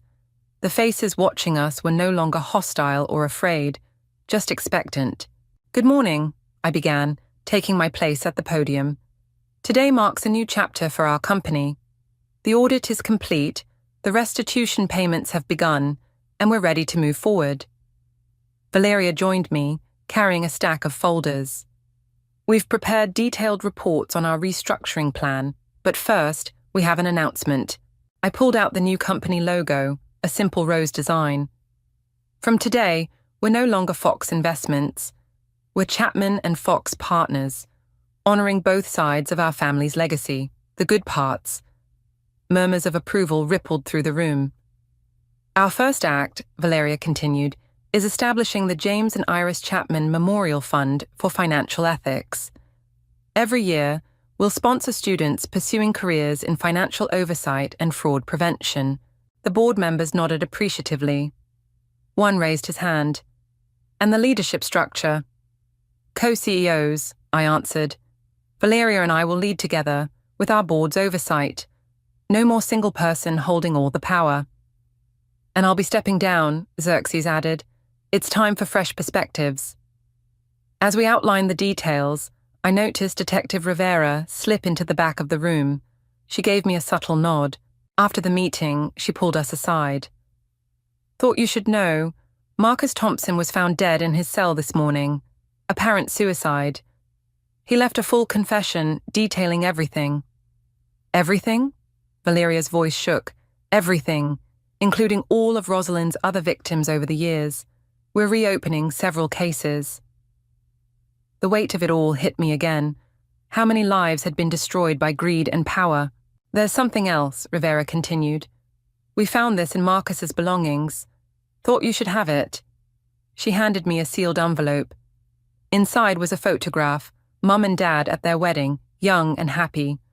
On the back, in Mum's handwriting, love always finds its way home. They'd be proud of you both, Talon said softly, taking something broken and making it right. Later that evening, Valeria and I sat in Mum's garden, sharing a bottle of wine. I visited her yesterday, Valeria said quietly. Mum, in prison. I waited, letting her continue. She wanted to know if we'd change the company name back to Fox someday. I told her no. She cried. First time I've ever seen her really cry. Are you okay? She smiled sadly. Getting there. It's strange. I'm grieving someone who's still alive. I understand that feeling. A car pulled up. Xerxes, returning from his last board meeting. He joined us in the garden, loosening his tie. The roses look beautiful, he observed, just like Iris used to grow them. I had good teachers, I said, touching a velvet petal. Both of them. To new beginnings, Valeria raised her glass. And to remembering, I added. And to doing better, Xerxes finished. As the sun set, I thought about Mom's words on the photograph. Love does find its way home, sometimes through unexpected paths, through pain and truth and justice. My phone buzzed, a message from Talon. Your father's old clients are returning. They trust the Chapman name again. I showed the message to Valeria. She squeezed my hand. We did it. No, I corrected her. We're doing it. Every day, every decision, every client we help. We're choosing a different path than she did. A cool breeze carried the scent of roses, and somewhere in the gathering dusk, I felt Mom and Dad's presence. Not as ghosts of the past, but as guides for the future. The garden lights came on automatically, illuminating the path ahead. Tomorrow would bring new challenges, new decisions, new opportunities to prove that integrity could triumph over greed. But tonight, in this moment, surrounded by family, both lost and found, I was finally home. I stared at the Thanksgiving invitation in my hand, my fingers trembling with a mix of rage and determination. After 2 years of being labelled the family thief, I was finally ready to serve justice. And it wouldn't be with turkey and cranberry sauce. My name is Remington, and the day my stepmother Vanessa destroyed my life started like any other Tuesday at Duncan Enterprises. I was reviewing quarterly reports in my office when Dad burst through the door, his face twisted with an anger I'd never seen before. How could you? He slammed a stack of papers on my desk. Your own family? Dad, what are you talking about? Don't play innocent. Vanessa found the transfers. $500,000, Remington. Siphoned into offshore accounts. I felt the blood drain from my face. That's impossible. I would never... Save it. His voice cracked. The evidence is right here. Your signatures, your computer access logs, everything. Those must be forged. Dad, please. I stood up, reaching for him, but he stepped back like I was contaminated. Security will escort you out. Don't come back. And don't expect an invitation to any family events until you come clean and return every penny. That was the last real conversation I had with my father. Vanessa had played her cards perfectly. The devoted stepmother who'd accidentally discovered the evidence while reviewing company finances. My siblings weren't much better. Flynn avoided my calls, and Thea sent a text that still makes my stomach turn. How could you do this to Dad after everything he's done for you? I spent months in a haze of depression and anger until I met Grace at a coffee shop. She overheard me muttering about proving my innocence and mentioned she was a private investigator. That chance encounter changed everything. Your stepmother's story has more holes than Swiss cheese, Grace said during our first official meeting. The timing of the transfers, the way the evidence appeared, it's too neat, too convenient. Can you help me prove it? She smiled, tapping her laptop. Already started digging, but you should know. This won't be quick or cheap. I don't care about the money. I leaned forward. I want my family back. I want Vanessa exposed for what she really is. That was 18 months ago. Now, holding the Thanksgiving invitation Thea reluctantly extended, I knew it was time. Grace had built an airtight case against Vanessa, revealing a web of fraud that went far beyond framing me. My phone buzzed. Speaking of Grace, got the final piece, she said without preamble. Bank records showing Vanessa's original transfers, the ones she used as templates to frame you. You ready for this? I took a deep breath. More than ready. Did you send everything to Elijah? Your ex-boyfriend, the accountant? Yeah, he's reviewing it now. Says the numbers don't lie. Vanessa's going down. I hung up and opened my laptop, staring at the email I'd drafted to my father. The subject line was simple. The truth about Thanksgiving 2021. My finger hovered over the send button, but I couldn't do it. Not yet. This needed to be done in person, where Vanessa couldn't squirm her way out. My doorbell rang, making me jump. Through the peephole, I saw Thea, shifting nervously on my welcome mat. I hadn't seen her in person since that Tuesday. Hey, she said when I opened the door. Can we talk? She looked smaller somehow, more fragile. I stepped aside to let her in, my heart pounding.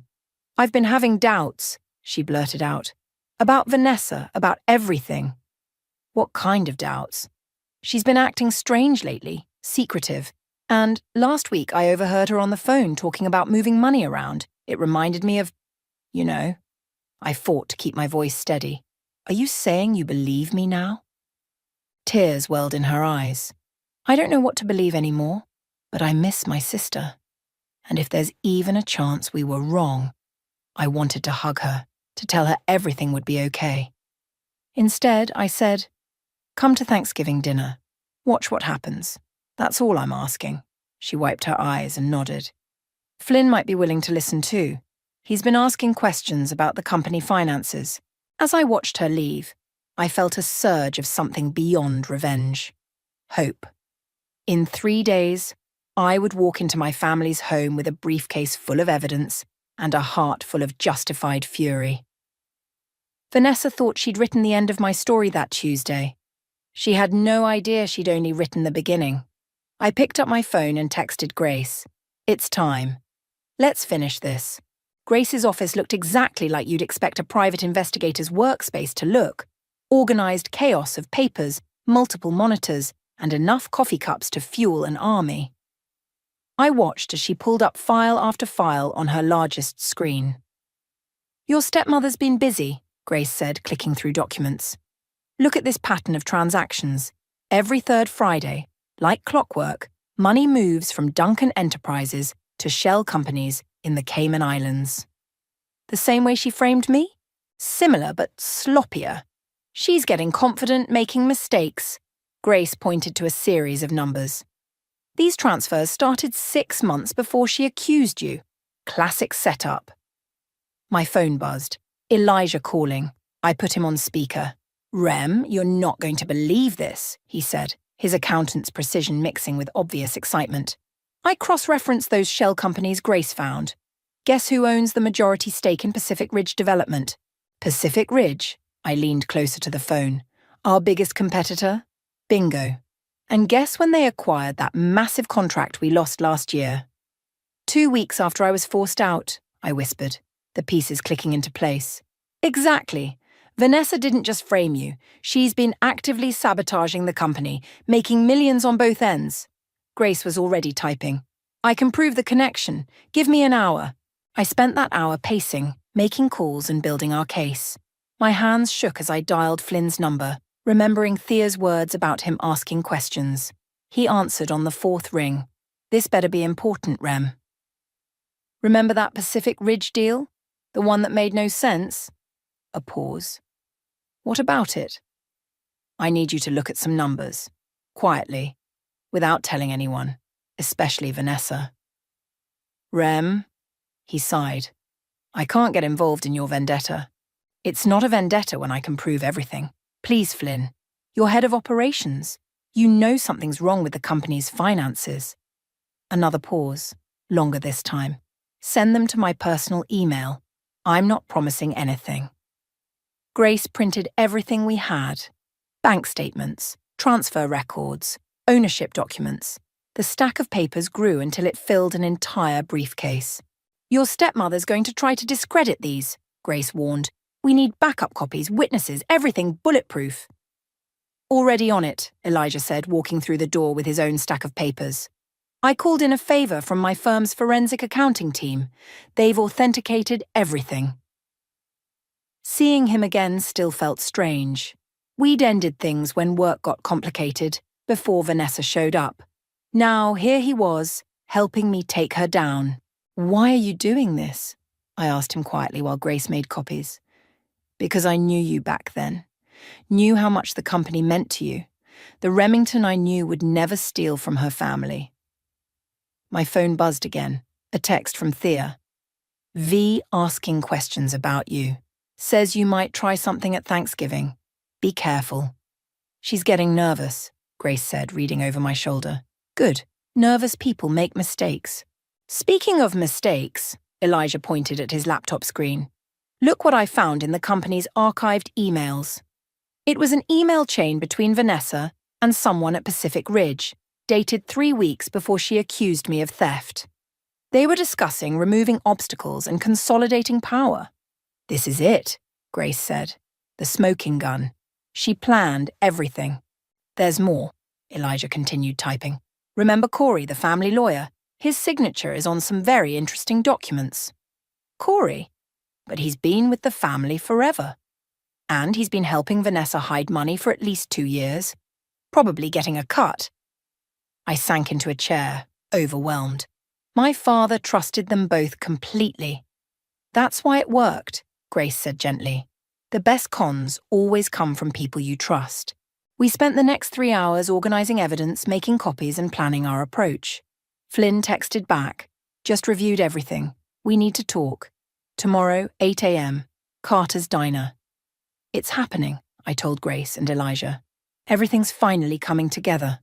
Remember, Grace cautioned, Vanessa's cornered. That makes her dangerous. Watch your back until Thanksgiving.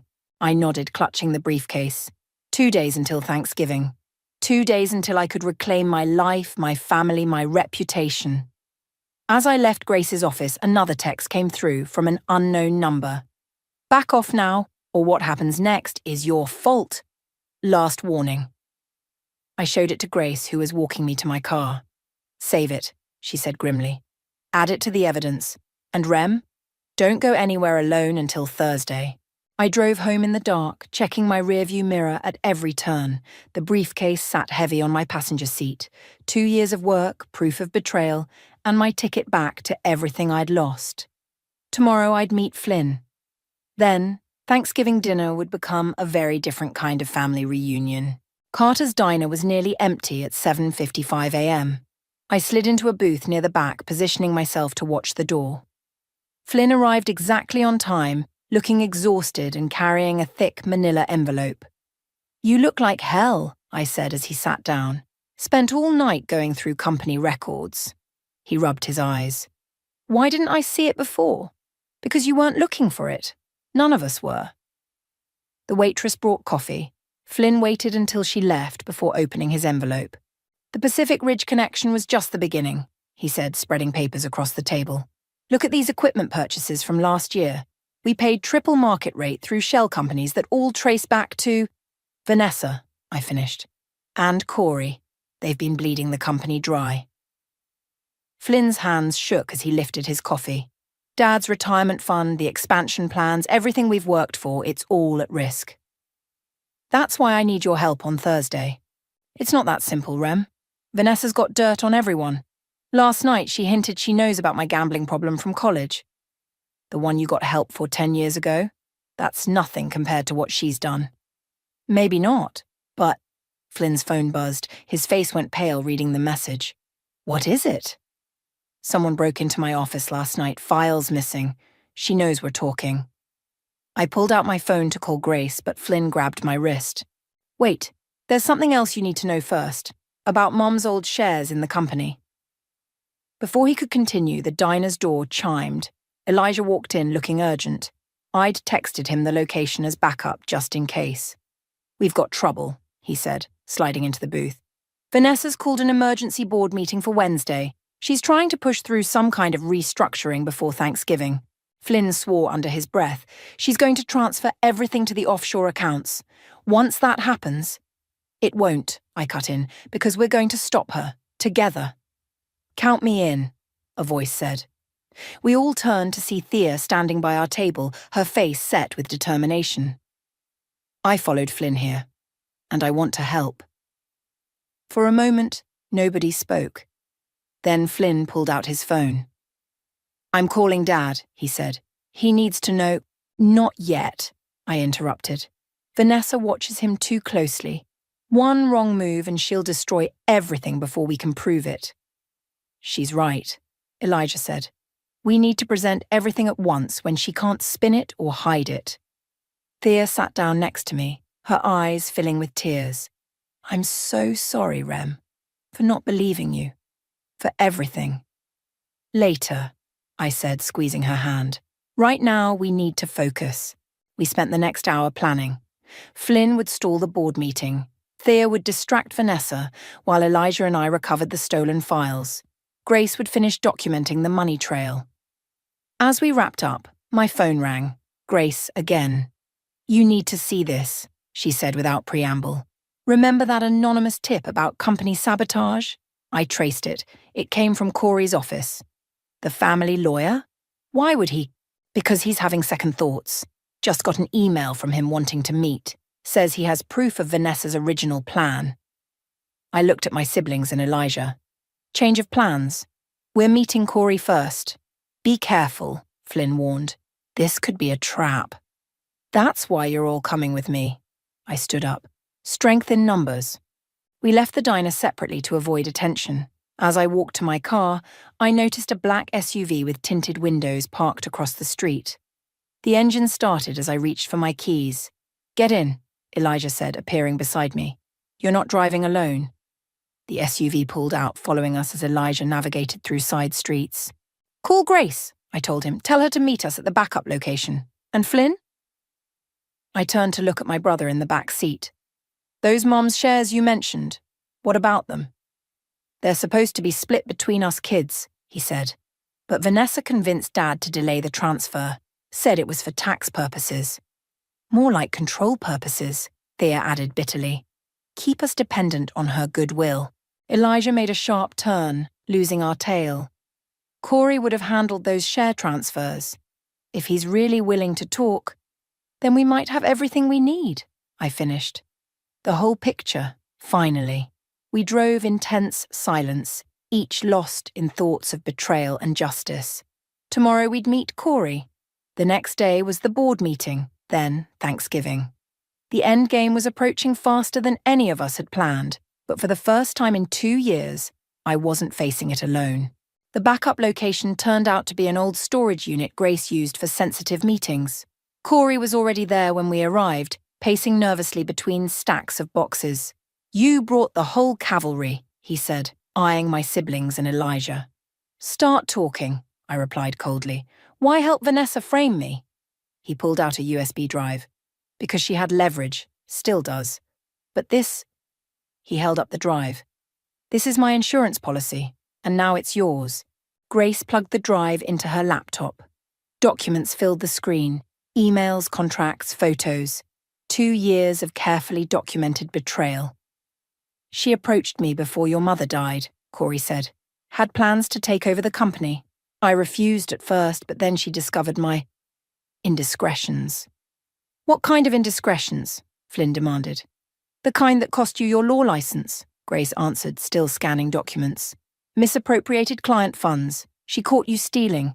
Corey nodded miserably. She promised to keep quiet if I helped her. It started small, backdating some documents, hiding some transactions. Then she wanted more. Like framing me, I said. That wasn't the original plan. She wanted to discredit all 3 of you kids, gain complete control, but you were asking too many questions about the Pacific Ridge deal. Thea gasped, pointing at the screen. Is that Dad's signature? Forged, Corey confirmed. Vanessa's been forging his signature on documents for months. The board meeting tomorrow? She's planning to use a forged resolution to transfer everything offshore. My phone buzzed, a text from Dad.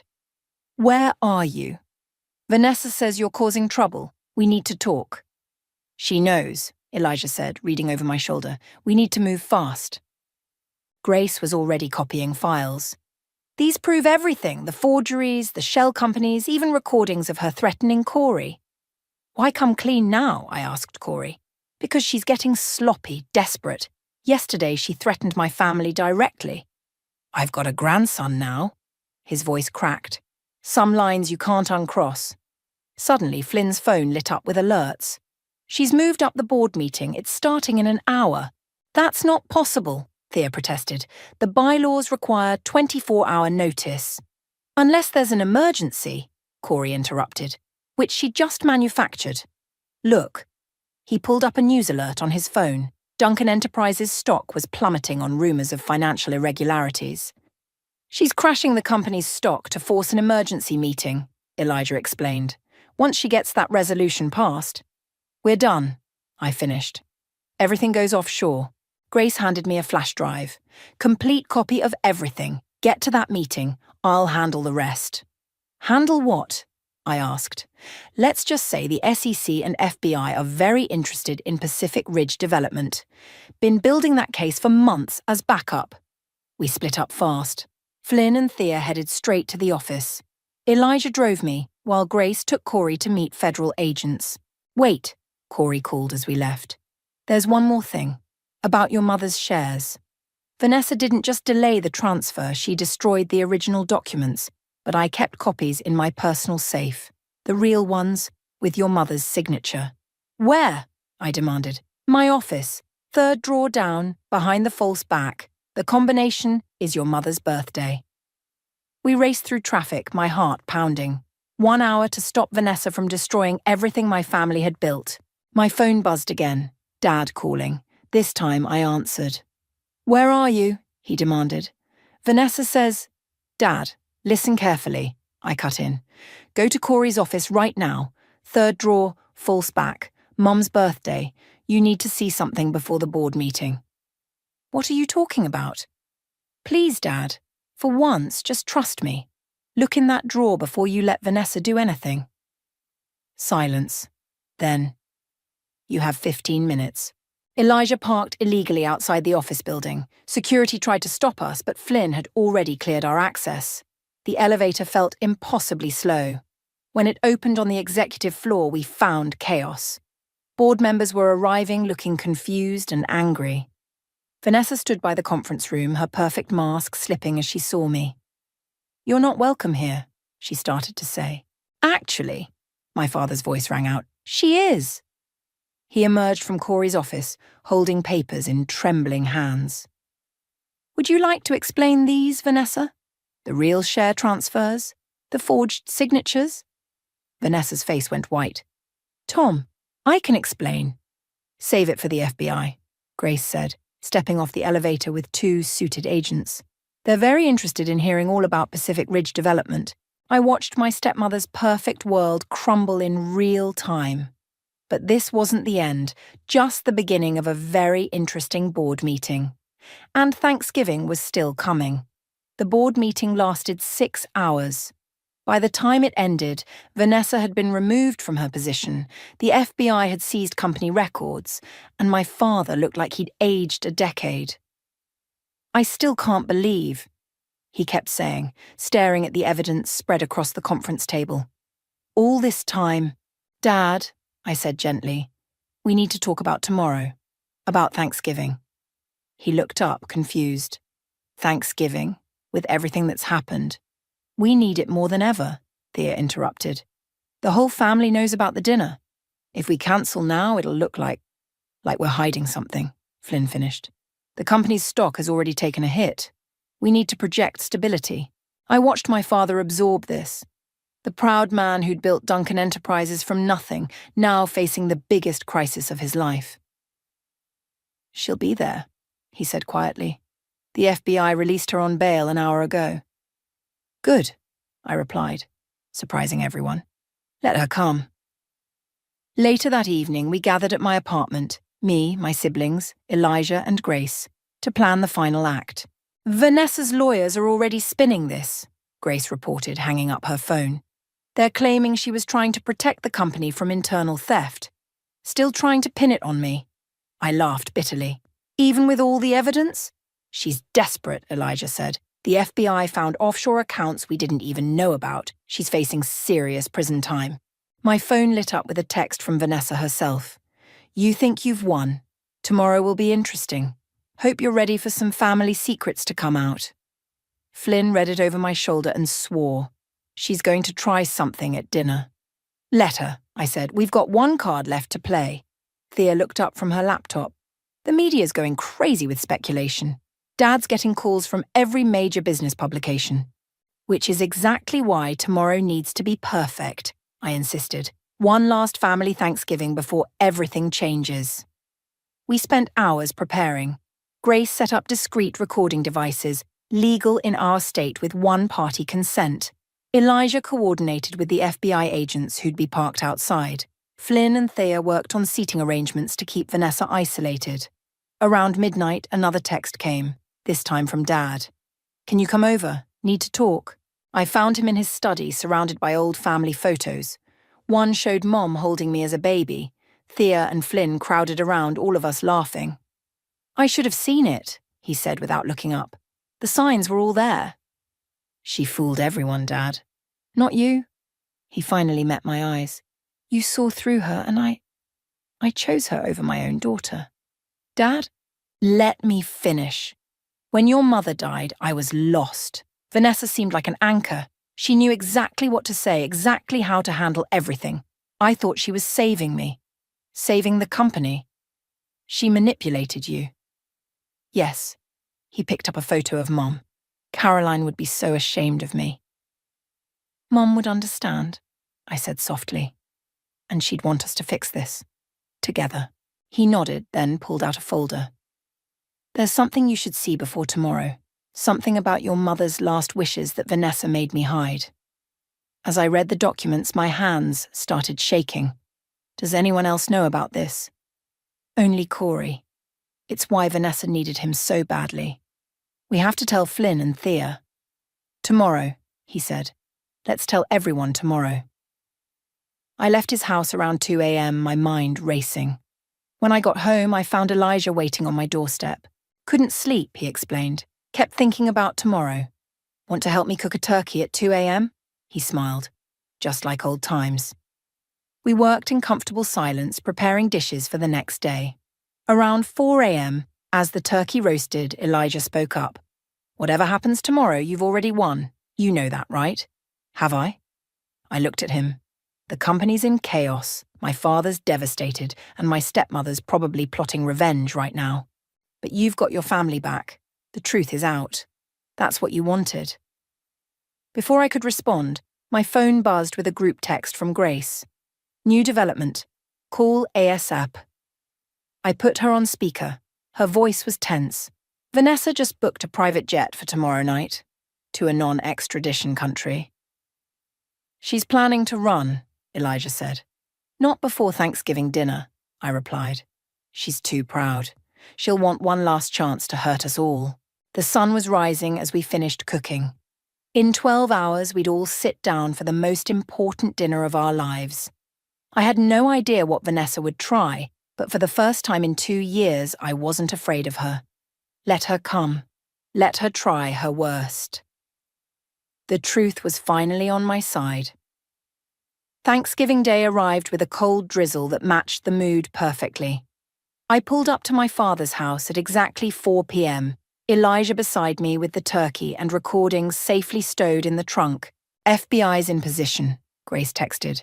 3 cars, full surveillance. She makes a run for it, they'll know. The house looked exactly as it had 2 years ago, the last Thanksgiving before everything fell apart. Thea met us at the door, her face tight with tension. "She's already here," she whispered, "in the living room with Dad, acting like nothing's wrong." We could hear Vanessa's laugh floating down the hallway, that perfect, practiced sound that had fooled us all for so long. "Is everything set?" I asked quietly. Thea nodded. "Flynn's got the documents ready. Grace's equipment is hidden. Dad knows his part." We walked into the living room, where Vanessa sat perched on the arm of Dad's chair like she owned it. She wore an expensive red dress and a smile that didn't reach her eyes. "Remington, darling." She stood, arms outstretched. "I'm so glad we can put this unfortunate business behind us and celebrate as a family." "Cut the act, Vanessa," Flynn said from the doorway. "We all know about the private jet." Her smile flickered but held. "Can't a woman have backup plans? Especially when she's being falsely accused by her own family?" "Dinner's ready," Dad announced, his voice strained. "Let's move to the dining room." The table was set perfectly. Vanessa's influence still visible in every carefully placed fork and crystal glass. We took our seats, Dad at the head, Vanessa to his right, me directly across from her. Elijah and my siblings filled in the remaining spots. "Shall we say grace?" Vanessa suggested sweetly. "Actually," I cut in, "I think it's time we talked about Mom." The room went silent. Dad's hand shook as he reached for the folder hidden under his placemat. "Now, darling," Vanessa started. "Is this really the time?" "It's exactly the time," Dad interrupted. "Caroline's last wishes need to be heard." "What last wishes?" Flynn asked. Dad opened the folder. "Your mother's final amendment to her will, the one Vanessa convinced me to hide." Vanessa's perfect mask cracked. "Tom, think about what you're doing." "Mom left controlling interest in the company to us kids," I announced, "jointly and immediately, not to Dad, not to be held in trust. The papers Vanessa had us sign, they were illegal." "That's absurd," Vanessa snapped. "Tom, tell them." "It's true." Dad's voice was heavy. Caroline knew. She knew I might be vulnerable after she was gone. She wanted to protect the company, protect our children's inheritance. So, when Vanessa married Dad, Thea realized, she had no real power at all. Unless she got rid of me, I finished, discredited me, turned everyone against me. Vanessa stood suddenly, her chair scraping back. "This is ridiculous. I won't sit here and listen to these lies." "Sit down!" Dad's voice cracked like a whip. "There's more." Flynn pulled out his phone, playing a recording. Vanessa's voice discussing kickbacks with Pacific Ridge executives. Then another, her threatening Corey. And finally, her original plot to frame me, recorded by Corey himself. "You really should be more careful who you trust," I told her, "especially lawyers with guilty consciences." She laughed, but it was brittle now. "You think these recordings change anything? I still have enough dirt on everyone in this room to—" "To what?" Elijah asked. "The FBI has your files. Your offshore accounts are frozen. That private jet you booked, grounded by federal order." "Face it, Vanessa," I said quietly. "It's over." She looked around the table, finding no allies. Then she smiled. A real smile this time, vicious and cold. "You want to talk about family secrets?" She turned to Dad. "Tell them about the real reason their mother changed her will. About your gambling debts. About the woman in Seattle." "We know," I cut her off. "Dad told us everything this morning. The affairs, the debts, all of it. Mom knew too. That's why she protected us. But she also forgave him, Thea added. Which is more than you'll ever understand. Vanessa's face contorted. She reached for her water glass, but her hand knocked it over instead, sending water cascading across the pristine tablecloth. This isn't over, she hissed, standing again. You have no idea what I'm capable of. Actually, Grace said, walking in from the kitchen with 2 FBI agents. We do. And so do the federal prosecutors. Vanessa looked at the agents, then at the door, calculating. Don't, I warned. Running only makes it worse.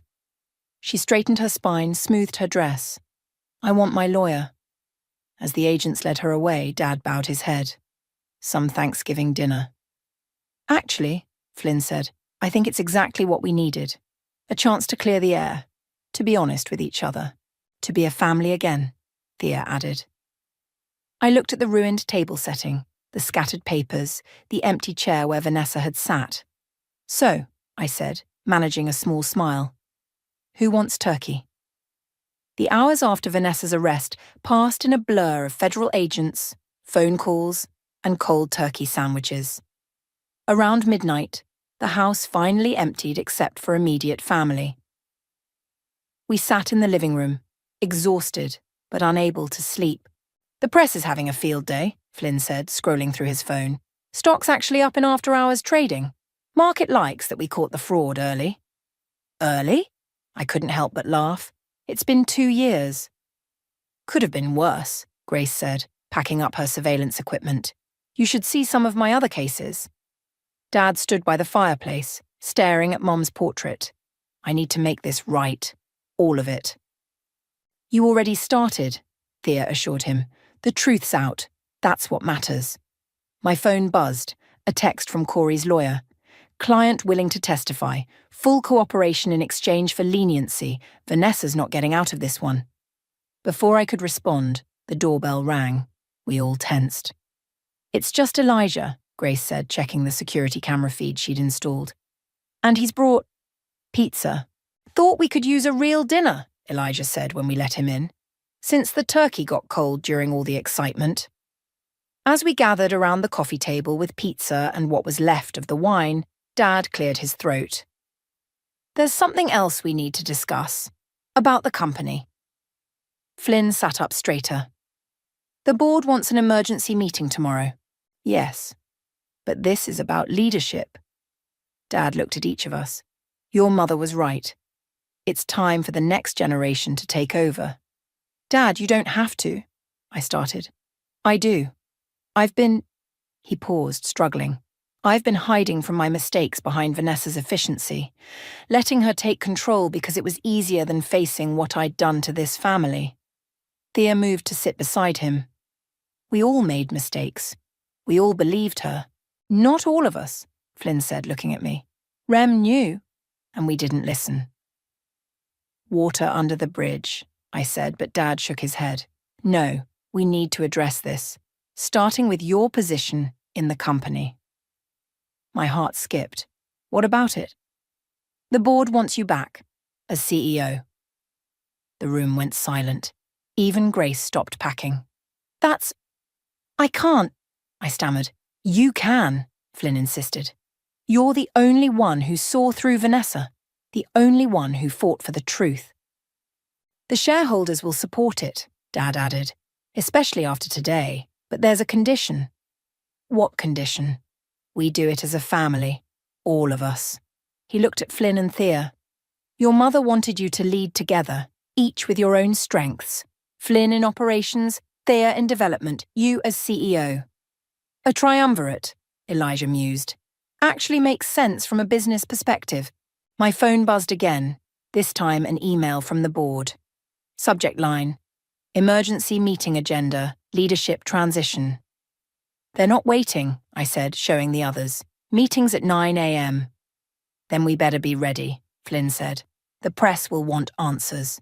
They'll want more than answers, Grace warned. Vanessa's arrest is just the beginning. There'll be investigations, audits. Let them come, Thea said firmly. We have nothing to hide anymore. Dad stood up, walking to his desk. He returned with 3 envelopes. Your mother wrote these, one for each of you. Asked me to give them to you when you took over the company, His voice cracked. I should have done this years ago. With trembling hands, we each took our letters. Mine felt heavy, Mum's familiar handwriting spelling out my name. Read them later, Dad said softly, when you're ready. The grandfather clock struck 1, its chimes echoing through the house. In 8 hours, we'd face the board. In 24, the story would break worldwide. In a week, the trials would begin. Whatever happens, I said, looking at my family, we face it together this time. Together, they echoed. Grace finished packing and headed out with the last of her equipment. At the door, she turned back. For what it's worth, this is the best possible ending. Truth wins, family reunites, justice served. Is it really ending? I asked. She smiled. No, it's beginning. The hard part comes next. Rebuilding trust, running the company, dealing with the fallout. But you've got something Vanessa never had. What's that?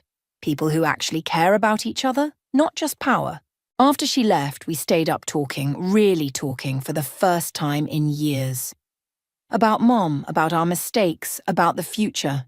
The pizza got cold and the wine ran out, but nobody wanted to leave.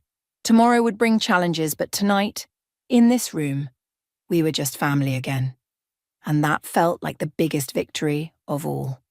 My unopened letter sat in my pocket, waiting for the right moment. Mum's last words to me, preserved until I was ready to lead. Soon, but not yet. Right now, we had plans to make and bridges to rebuild. The morning sun streamed through the boardroom windows as I finished my presentation. 20 board members sat in stunned silence, processing everything they'd just learned about our family's new leadership structure. Any questions? I asked, standing confident despite my racing heart. Several. Barbara, our longest-serving board member, leaned forward. But first, I want to say what we're all thinking. Your mother would be proud. Beside me, Flynn squeezed my hand under the table. Thea wiped away a tear. The transition plan is solid, another board member said.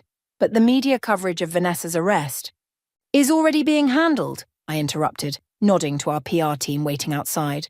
Full transparency. We show how we caught the fraud, protected the company, and emerged stronger. Speaking of strength, Barbara said, the stock's up 12% since opening bell. Market loves a redemption story. The vote was unanimous. As the board members filed out, Dad pulled us aside. Before you start your new roles, he said, there's one more thing we need to do. He led us to Mom's old office, untouched since her death, even by Vanessa. Inside, everything was exactly as Mom had left it, down to the half-empty coffee mug on her desk. Read your letters, Dad said softly. She wrote them the week before. Well, just read them. My hands shook as I opened the envelope. My dearest Remington, if you're reading this, you've finally taken your rightful place at the company. I always knew you would, even when others doubted. Your strength isn't just in your business sense, it's in your heart, your ability to see truth when others are blinded by lies. Lead with that same heart. Trust your siblings. They'll challenge you, support you, keep you grounded. Together you're unstoppable. I've left something in my desk for you three to share. Bottom right drawer, behind the false panel. The combination is the day you all played hooky from school to go to the beach. Remember, I love you, my fierce, honest daughter. Mom. I looked up to see Thea and Flynn had finished their letters too. Without a word, I went to Mom's desk, entered the date, 4/16, and opened the hidden panel. Inside was a small box and another note. Share these equally, not for the company, for yourselves. The box contained 3 keys and a deed to our family's beach house, the one Vanessa had convinced Dad to sell, but apparently hadn't succeeded. She knew, Flynn whispered. She knew we'd need a place that was just ours. A knock at the door interrupted us. Elijah with an urgent update. Vanessa's talking, he said. Cutting deals, named every conspirator, every scheme. Let her talk, I replied. We've nothing left to hide. There's more, he continued. Grace found offshore accounts we missed, millions hidden away. Not hidden anymore, Thea said firmly. Every penny goes back to the company. Dad cleared his throat. I should go. This is your time now. Stay, I said. Please, we need your experience, Dad. Just maybe not your taste in wives. He laughed, the first real laugh I'd heard from him in years. My phone buzzed. Grace sending photos of Vanessa in custody, looking nothing like the polished socialite who'd tormented us for years. The PR team's ready, Flynn reminded us. Time to face the press. Wait, I said, touching Mom's coffee mug. One last thing. I pulled out my phone and ordered 4 tickets to the beach house for the weekend. We'll need to work on the transition plan, Thea protested. The company's waited this long, I replied. It can wait 2 more days while we remember who we are as a family. Walking toward the press conference, I felt Mum's letter in my pocket, her keys in my hand, and her strength in my heart. Cameras flashed as we approached the podium together, not as CEO and executives, but as siblings, as family. Ready? Flynn whispered. I looked at my family. All of them. Even Dad standing proudly in the back, and Elijah giving me a thumbs up from beside Grace. Ready, I said, stepping up to the microphone. Time to tell our story. Because that's what this was really about. Not revenge, not power, not even justice. It was about truth, family, and the courage to fight for both. Vanessa had tried to write our ending, but she'd only managed to show us our real beginning. I smiled at the cameras, at my siblings, at our future. Good morning, I began. Let me tell you about Duncan Enterprises, about family, and about coming home. The cameras flashed, the reporters leaned in, and I told our truth, all of it, knowing that somewhere Mum was smiling. This wasn't an ending at all. It was us, finally writing our own story. I stood in front of the full-length mirror, still wearing my wedding dress, and watched mascara-stained tears roll down my cheeks. 3 hours ago, I was the happiest woman alive. Now I felt like I was drowning in white tulle and broken promises. My name is Sophia, and this was supposed to be the most romantic night of my life. Instead, I'm locked in the bathroom of our honeymoon suite, trying to process the words my new husband just spoke. I'm in love with your sister. The words keep echoing in my head, each repetition feeling like a fresh slap across my face. Jeremy had been drinking. Not enough to be drunk, just enough to loosen his tongue. We'd barely made it through the door of our suite when he dropped this bomb. Sophia? Jeremy's voice came through the door, accompanied by soft knocking. Baby, please come out. We need to talk about this. How long? I managed to choke out, loud enough for him to hear. A pause. What? How long have you been in love with Shiloh? Another pause, longer this time. Since before the engagement. The sob that escaped my throat didn't sound human. I thought about Shiloh's face at the wedding, how she'd hugged me so tightly before the ceremony, telling me how happy she was for me. Had she known? Have you been sleeping with her? No. God, no, Sophia. I would never. But you're in love with her? I cut him off, my voice stronger now. Anger was beginning to replace the shock. I tried to fight it. I thought getting married would help me forget about her. I yanked the door open so hard it slammed against the wall. Jeremy stumbled back, his bow tie hanging loose around his neck, his wedding suit wrinkled. You thought getting married would help you forget about my sister? The words came out as a hiss. You used me as therapy? That's not what I meant. Then what did you mean, Jeremy? Please enlighten me about how marrying me was supposed to cure your feelings for my little sister. He reached for me, but I stepped back. Don't touch me. Don't you dare touch me. Sophia, please. We can work through this. We can get counseling. I laughed, and it sounded hollow even to my own ears. Counseling? You just told me you've been in love with my sister since before you proposed to me. There's nothing to work through. My hands were steady as I reached up to remove my veil. The diamond ring on my finger caught the light, and suddenly I couldn't bear to look at it. I pulled it off and placed it on the marble counter. Sophia. I'm calling Mara to pick me up, I said, reaching for my phone. And tomorrow I'm calling a lawyer. Don't do this, Jeremy pleaded. Think about what people will say. A divorce after one day? Oh, now you care about what people will say? I spun around to face him. Did you care about what people would say when you walked me down the aisle, knowing you were in love with my sister? His face crumpled. I never meant to hurt you. But you did. And you hurt Shiloh too, whether you realize it or not. I typed out a quick message to Mara, my hands still surprisingly steady. You've ruined everything. Not just our marriage, but my relationship with my sister. Our family's friendships. We can fix this. No, we can't. I grabbed my overnight bag, thankful I hadn't unpacked yet.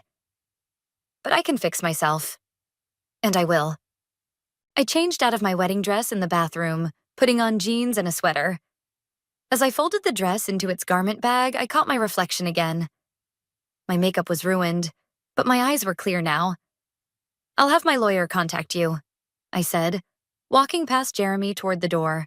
Don't try to contact me or Shiloh. Sophia, please don't go. I paused at the door, my hand on the handle. You know what the worst part is? I actually thought I was the lucky one. I thought I had found true love while Shiloh was still searching. Turns out I was just a placeholder. Before he could respond, I walked out, closing the door softly behind me. In the elevator, I pulled out the divorce papers I had drawn up last week, a precaution my intuition had insisted upon, even as I'd told myself I was being paranoid. When I returned to the room an hour later to leave them on the bed beside his sleeping form, I felt nothing but a cold determination. Tomorrow, the real work would begin, the work of rebuilding myself from the ground up. But tonight, as I watched Jeremy's chest rise and fall in peaceful sleep, I made myself a promise. This would be the last time anyone ever made me feel this small. 3 months after my one-day marriage, I sat across from Mara at our favorite coffee shop, stirring my untouched latte. The divorce was final. Money talks, and I'd paid extra to expedite everything. You need to eat something, Mara said, pushing a croissant toward me. You've lost too much weight. I'm fine. I took a small bite to appease her. Besides, I'm too busy to worry about food. The expansion plans can wait 5 minutes while you have breakfast with your best friend. Mara reached across the table and grabbed my hand. Talk to me, Sophia. Really talk to me. I set down my spoon. I saw Shiloh yesterday, at the grocery store. Oh God, what happened?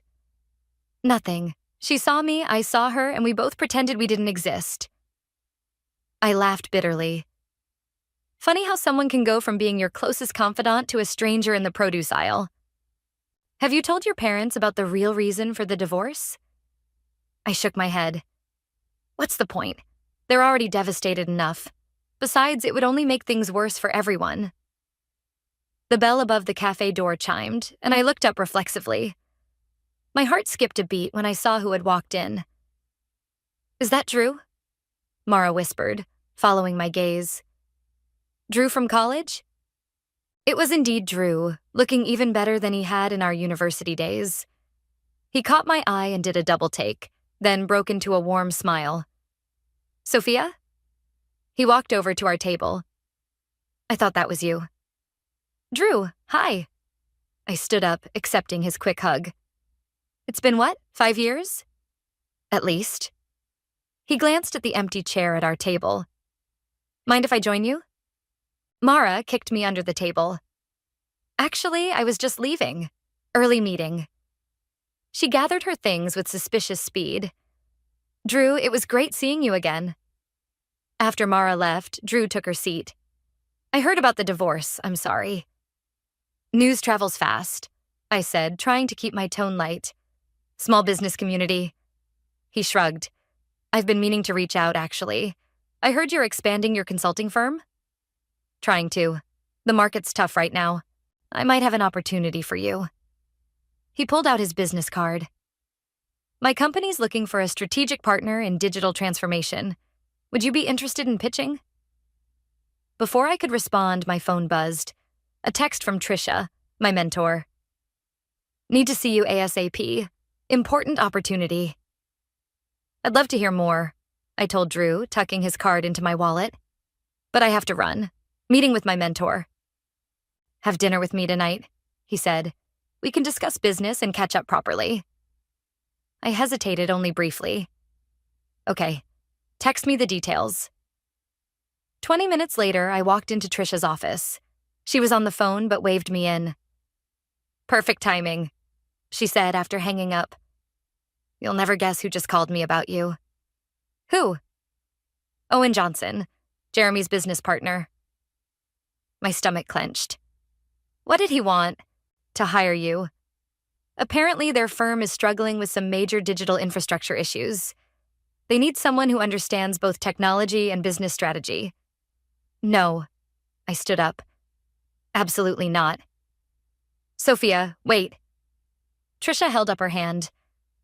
I know your history with Jeremy, but this could be huge for your firm. Owen specifically requested you because of your reputation. My reputation? I laughed. You mean the woman who couldn't keep her husband for 24 hours?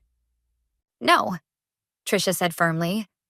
The woman who turned a small consulting practice into one of the most respected firms in the city in less than 3 years. The woman who just won the Innovation in Business Award. I sank back into my chair. I can't work with Jeremy. You wouldn't have to. Owen would be your point of contact. She leaned forward. Sometimes the best revenge is success, Sophia. And sometimes opportunity comes disguised as something we want to run from. My phone buzzed again. A text from Drew with restaurant details for tonight. I need to think about it, I told Trisha. Of course. She smiled knowingly. But don't think too long. Opportunities like this don't come around often. As I left her office, another text came through, this one from an unknown number. It was Shiloh. We need to talk, please. I deleted the message without responding and pulled out Drew's business card instead. Maybe Trisha was right.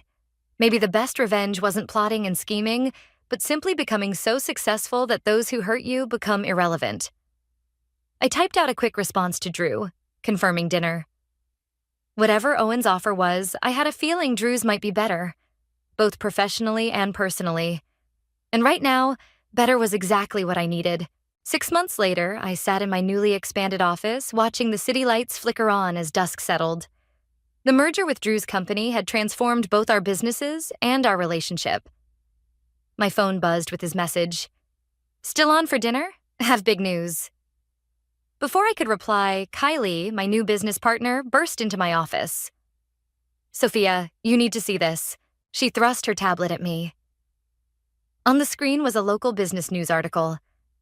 Tech firm faces investigation amid financial irregularities. The photo showed Jeremy and Owen leaving their office building, faces grim. Karma's a beautiful thing, Kylie said, perching on my desk. I had nothing to do with this, I replied, scanning the article. No one said you did, but you have to admit the timing is perfect. Your company's soaring while theirs is crashing. My phone buzzed again, this time with a call from Mara. You're not going to believe what I just heard, she said when I answered. Shiloh lost her job at the magazine. Apparently, she's been showing up late, missing deadlines.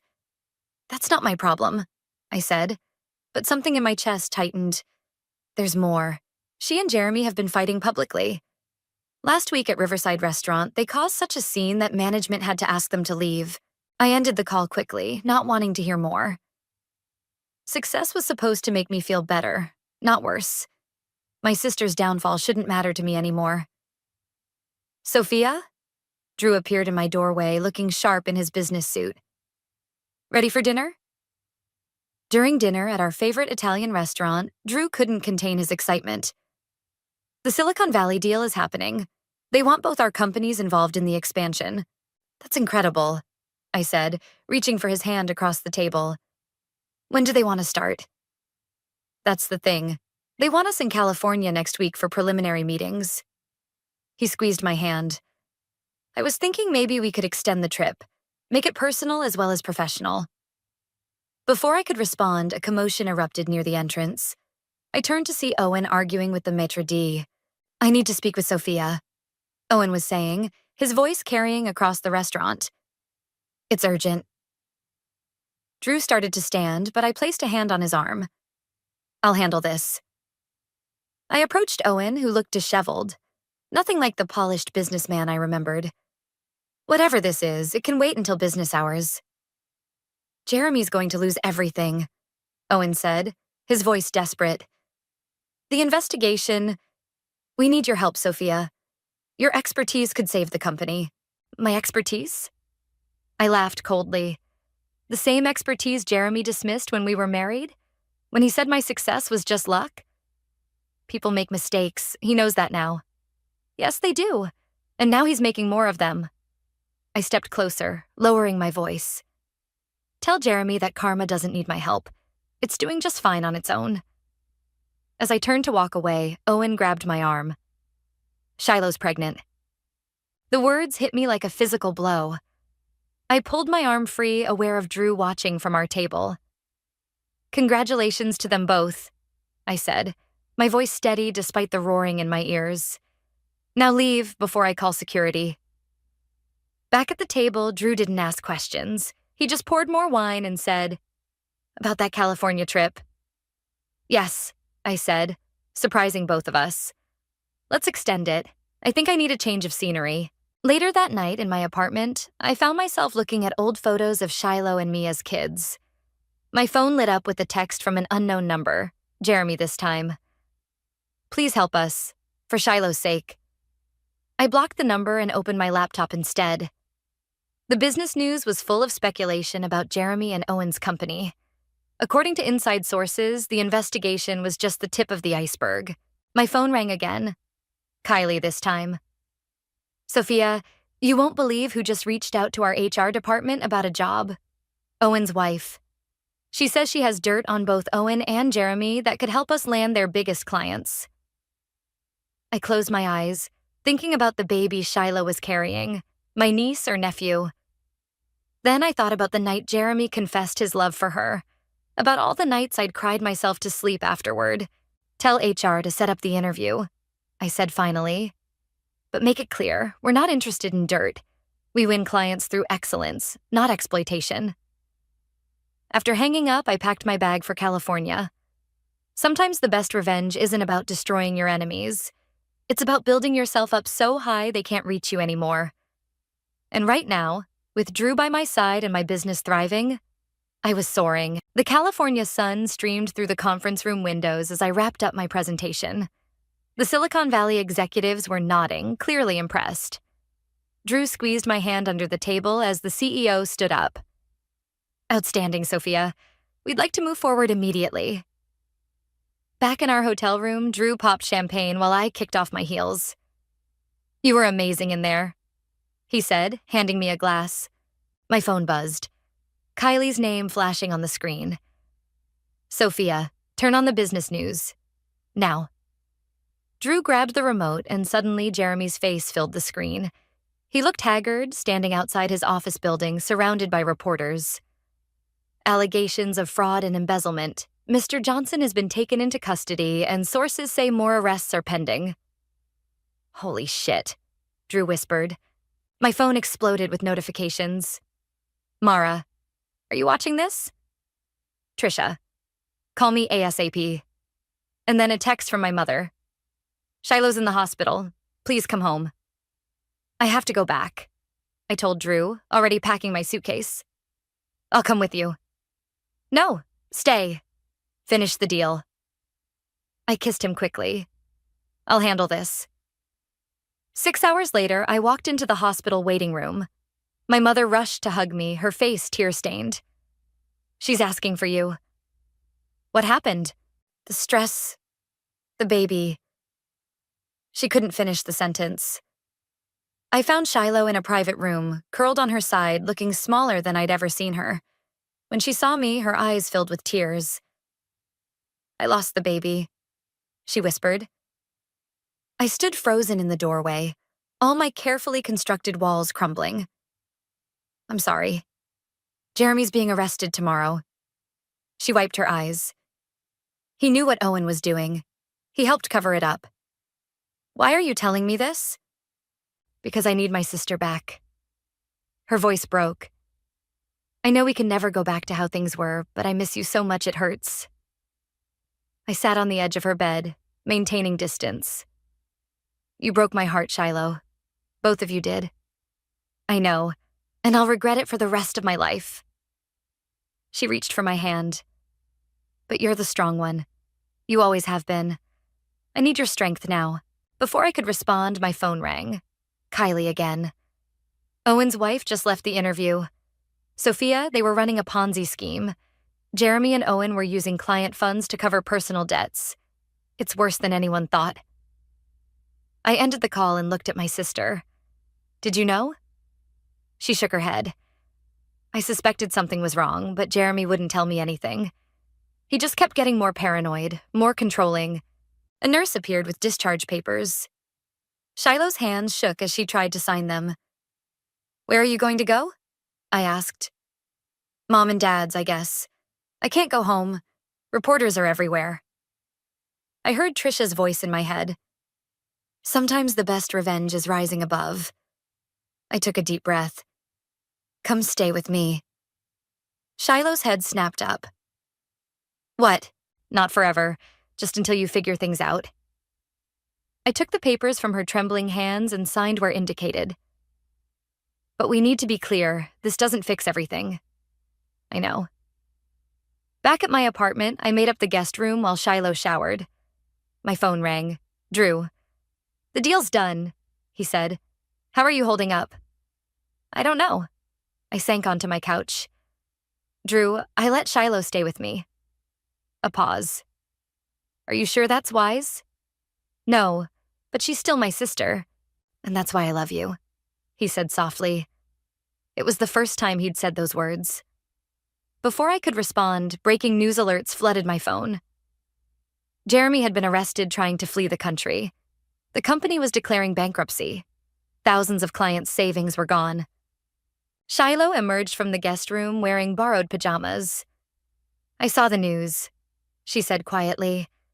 I keep thinking about what you said at the wedding, about being the lucky one. I was so stupid, Sophia.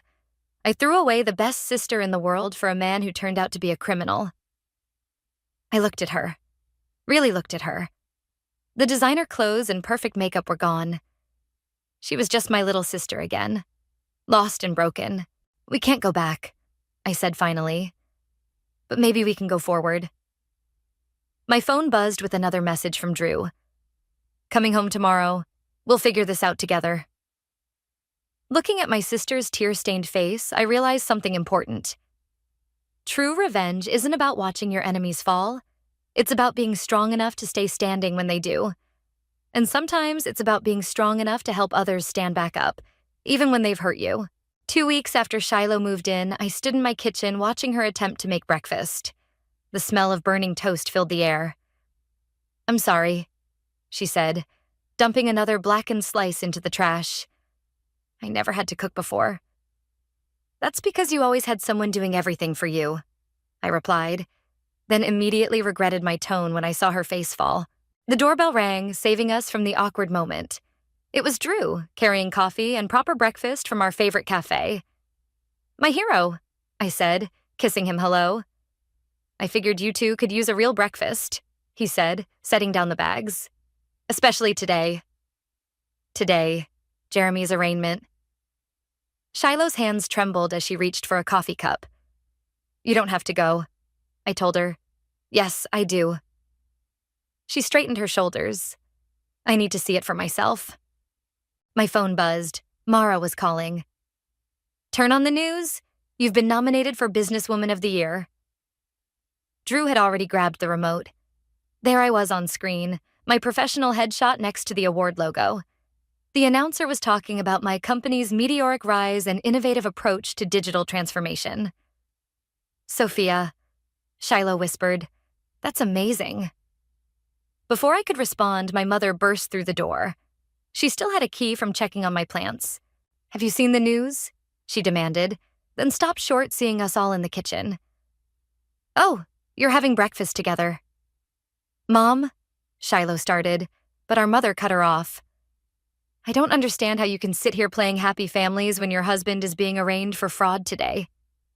Ex-husband? I corrected automatically. And whose fault is that? Mom snapped. If you hadn't rushed into divorce, that's enough, Drew said firmly, stepping forward. Sophia's nomination is a huge achievement. That's what we're celebrating today. Mom's face crumpled. Everything's falling apart. The neighbors won't stop talking. Your father can't sleep. And now you're getting awards while your sister's life is in shambles. Actually, Shiloh spoke up, her voice stronger than I'd heard in weeks. Sophia's helping me put my life back together, which is more than I deserve after what I did. The room fell silent. It was the first time Shiloh had acknowledged her role in everything in front of our mother. What you did? Mom looked confused. What do you mean? Mom, I warned, but Shiloh shook her head. She needs to know. Shiloh took a deep breath. Jeremy was in love with me before he married Sophia. That's why their marriage ended. Mom sank into a kitchen chair. What? And Shiloh's voice cracked. I loved him too. We betrayed Sophia in the worst possible way. The silence that followed was deafening. My mother looked between us, her face going through a range of emotions. The arraignment starts in an hour, Drew said quietly. We should get going. The courthouse was packed with reporters. As we walked in, I heard whispers. That's his ex-wife. And her sister. The one he left her for. Shiloh gripped my arm. I can't do this. Yes, you can. I surprised myself by taking her hand. We both can. Jeremy looked small in his orange jumpsuit. When he saw us enter, his eyes locked on Shiloh, then darted to me. I stared back, feeling nothing but pity. The charges were read: fraud, embezzlement, conspiracy. Jeremy pleaded not guilty, but his voice shook. As they led him away, he called out, Shiloh, please. She started to step forward, but I held her back. Don't. But he's drowning, Shiloh. Don't let him drag you down with him. Outside the courthouse, reporters swarmed us. Sophia, how does it feel to see your ex-husband facing prison? Shiloh, are you still in a relationship with the defendant? Drew pushed through them, creating a path. Ms. Foster has no comment except to say she's honored to be nominated for Businesswoman of the Year. Her focus remains on growing her successful company and contributing to the business community. Back at my apartment, Shiloh collapsed onto the couch. I can't believe this is my life now. It doesn't have to be, I said, sitting beside her. You're smart, Shiloh. You can rebuild just like I did. How can you even want to help me after everything? Because watching you suffer doesn't make me feel better. Being successful does. I handed her my laptop. I have a junior position opening up in my company. The pay's not great, but it's a start. She stared at me, then at Drew, who nodded encouragingly. Why? She whispered. Because karma's done its job, I said. Now it's time for grace. Drew wrapped his arm around me as Shiloh began to cry. Outside, camera flashes still lit up the street, but in here, in this moment, something broken was slowly beginning to heal. The boardroom fell silent as I finished presenting our quarterly results. Shiloh sat in the back, taking notes. She'd been with the company for 3 months now, starting at the bottom just like everyone else. Impressive numbers, said Marcus, our biggest investor. The Businesswoman of the Year nomination is well-deserved. As people filed out, Kylie rushed in. Sophia, there's something you need to see. She pulled up an email on her tablet. Owen's wife sent this. It's proof that Jeremy was planning to steal company assets even before your wedding. My hands gripped the edge of the table. Why is she sending this now? Jeremy's trying to cut a deal with prosecutors. She's afraid he'll pin everything on Owen. Shiloh appeared at my side, her face pale. There's more, she said quietly. Jeremy's been writing me letters from jail. This morning, he sent one saying he has evidence that could hurt you. What evidence? Drew asked, walking in. He's bluffing. I don't know, Shiloh replied. But he's desperate. The preliminary hearing is tomorrow. My phone buzzed. Mara. Turn on the news now. Kylie already had it streaming on the boardroom screen. Owen stood outside the courthouse, microphones thrust in his face. Evidence that Sophia Foster orchestrated this whole thing for revenge. She planted false information, manipulated records. That's ridiculous, Drew snapped. We have to respond. No, I said firmly. We don't. Sophia. Shiloh touched my arm. I should testify. Tell them about the letters, about how Jeremy confessed everything to me. Absolutely not. I turned to face her. You've worked too hard to rebuild your life. I won't let you throw it away for this. But she's right, Drew said. We handle this legally, through proper channels. Trisha burst into the room.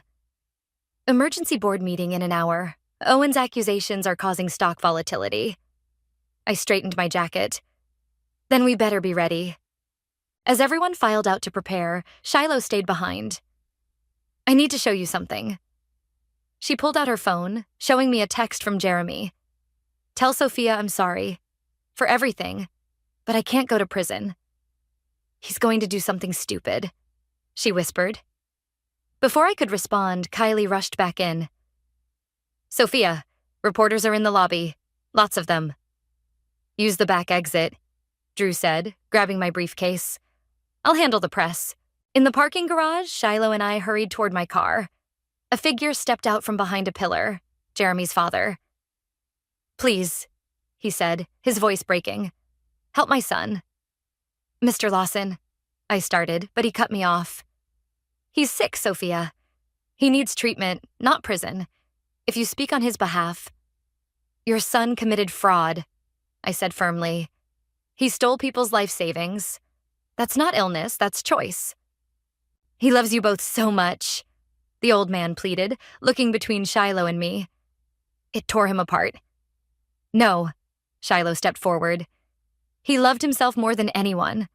That's why we're all here. My phone rang. Trisha again. The board's waiting. Where are you? On my way. I turned to Jeremy's father. I'm sorry, but I can't help. Back in the boardroom, I faced the board with steady confidence. Owen's accusations are desperate attempts by a guilty man to create reasonable doubt. Our records are immaculate, our practices transparent. And what about the personal angle? One board member asked. The revenge narrative? My personal history with Jeremy is well documented, I replied, as is my company's success. One has nothing to do with the other. My phone buzzed with a text from Drew. Jeremy just posted a video online. It's going viral. Kylie was already pulling it up on the screen. Jeremy's face appeared, haggard and desperate. I need to confess something, he said. Sophia isn't responsible for anything. I destroyed my own life. I betrayed the only woman who ever truly loved me, hurt her in the worst possible way, and then tried to blame her for my downfall. She's innocent. I'm the guilty one. In everything. The boardroom erupted in murmurs. Shiloh gripped my hand under the table. Well, Trisha said, standing up. I believe that settles it. Shall we proceed with business as usual? Later that night, in my office, Drew found me staring out the window. You okay? He asked, wrapping his arms around me. I thought revenge would feel better than this, I admitted, but watching everyone self-destruct, it just feels empty. That's because you're better than revenge, he said, turning me to face him. You built something real, something lasting. My phone lit up with a final text from Jeremy. I'm turning myself in tomorrow. No deals, no accusations, just the truth. I'm sorry for everything. I deleted the message without responding. Some chapters needed to stay closed. Come on, Drew said, taking my hand. Let's go home. The lights of the awards ceremony ballroom sparkled like stars as I adjusted my evening gown backstage. Drew straightened his bow tie beside me. Ready? He asked, offering his arm. Almost. I checked my phone one last time. A message from Shiloh. You've got this, sis. We're all in the audience cheering for you. The past month had been a whirlwind. Jeremy and Owen had both pleaded guilty, accepting plea deals that would put them behind bars for at least a decade. Their company had been dissolved, but we'd managed to save most of their employees' jobs by absorbing their legitimate contracts. Sophia? The event coordinator appeared. You're on in 5 minutes. Drew squeezed my hand. I have something to ask you before you go out there. Now? I raised an eyebrow. He dropped to one knee, pulling out a small velvet box. I was going to wait until after, but Sophia, this past year has shown me what real strength looks like, what real love looks like. Will you marry me? Before I could answer, Mara burst through the curtain. Sophia, they need you on stage. Oh. She stopped short, seeing Drew on his knee. Yes, I said quickly, my heart racing. Yes, but we need to finish this conversation later. Drew slipped the ring on my finger just as the announcer's voice boomed. And now our Businesswoman of the Year. I walked onto the stage to thunderous applause. In the front row, I saw Shiloh sitting with our parents, all of them beaming. Mara and Kylie were there too, giving me thumbs up. And Drew, my new fiancé, standing in the wings with that proud smile. Thank you, I began, adjusting the microphone. A year ago, I thought my life was over. My marriage had imploded, my family was fractured, and my trust in people was shattered. The audience fell silent. But sometimes, what feels like an ending is really a beginning. Sometimes, the worst betrayal can lead to the greatest growth. I stand here not because I sought revenge, but because I chose to rise above it. Movement at the back of the hall caught my eye. Jeremy's father had slipped in, standing quietly by the door. Success isn't about watching others fail. It's about building something meaningful from the ashes of disappointment. It's about choosing grace when bitterness would be easier. Shiloh wiped tears from her eyes as our mother held her hand. This award isn't just mine. It belongs to every person who helped me rebuild. My incredible team, my supportive family, I glanced at Drew, my future husband, who just proposed backstage 5 minutes ago. The audience erupted in cheers and laughter. But most importantly, this award belongs to every person who's ever been betrayed, hurt, or knocked down. You can get back up. You can rebuild. You can succeed not despite your pain, but because of how it shaped you. As I accepted the award, my phone buzzed in my clutch. Later, I would see it was a message from Jeremy. Congratulations. You deserve every success. I'm sorry I couldn't see your worth when I had the chance. At the after party, Shiloh hugged me tight. That speech was incredible. I meant every word, I said, looking at her, including the part about grace. Sophia, our mother interrupted. Jeremy's father is here. He'd like to speak with you.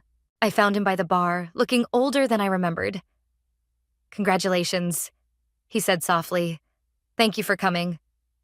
Jeremy watched your speech. They streamed it at the facility. He twisted his hands together. He wanted you to know he's getting help. Real help this time. I nodded, not trusting myself to speak. And, he continued, he hopes someday you'll both find it in your hearts to forgive him. Someday, I said carefully. But not today. Drew appeared at my side, protective as always. Everything okay? Yes, I said, turning to him. Everything's perfect. Later that night, as the party wound down, I found myself on the balcony with Shiloh. She was looking at the city lights, lost in thought. I got a job offer, she said suddenly. A good one, with a magazine in Chicago. Are you going to take it? I think I need to. Build my own life, like you did. She turned to me. Thank you, Sophia, for showing me how to be strong. You always were strong, I told her. You just forgot for a while. Drew joined us, wrapping his arm around my waist. Ready to go home? I looked at my sister, then at my fiancé, then at the glittering city below. A year ago, I thought revenge would heal me. Instead, I found healing and forgiveness. Not for those who hurt me, but for myself. Yes, I said, taking both their hands. Let's go home. The morning sun streamed through my office windows as I finished typing the last sentence of my memoir. Drew knocked softly before entering, carrying 2 cups of coffee. Still working on the book? He asked, setting my cup down. Just finished, actually. I closed my laptop. Just in time for Shiloh's flight. My sister was flying in from Chicago for the weekend. Her magazine had become one of the most successful digital publications in the Midwest. We'd rebuilt our relationship slowly, carefully, like setting a broken bone. Miss Foster? My assistant poked her head in. There's someone here to see you. Says it's important. Owen's wife stood in the reception area, clutching her purse. I'm sorry to come unannounced, she said, but Jeremy asked me to give you this. She held out an envelope. I don't want... Please, she interrupted. He's completed his rehabilitation program. He's different now. I took the envelope but didn't open it. How's Owen? Serving his time, she said quietly. Unlike Jeremy, he's still in denial about everything. After she left, Drew watched me stare at the envelope. You don't have to read it. Yes, I do. I opened it carefully. Inside was a handwritten letter. Dear Sophia, I'm not writing to ask forgiveness. I don't deserve it.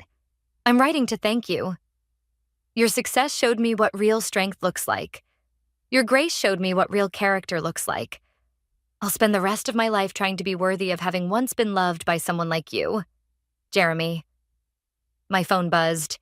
Shiloh had landed. Want me to pick her up? Drew offered. No, I need to do this. At the airport, Shiloh ran to hug me, looking healthy and confident. I have news, she said as we walked to my car. I met someone. Tell me everything. He's kind, honest, successful. She paused. And he knows everything about my past, about Jeremy, about what I did to you. He says our mistakes don't define us. He's right. I handed her Jeremy's letter. Read this when you're ready. Back at my office, I found Mara waiting with Kylie. The publisher called, Mara announced. They want to fast-track your book. They think it could help a lot of people. Speaking of helping people, Kylie added, the women's shelter loved your proposal. They want to partner with us on the business training program for abuse survivors.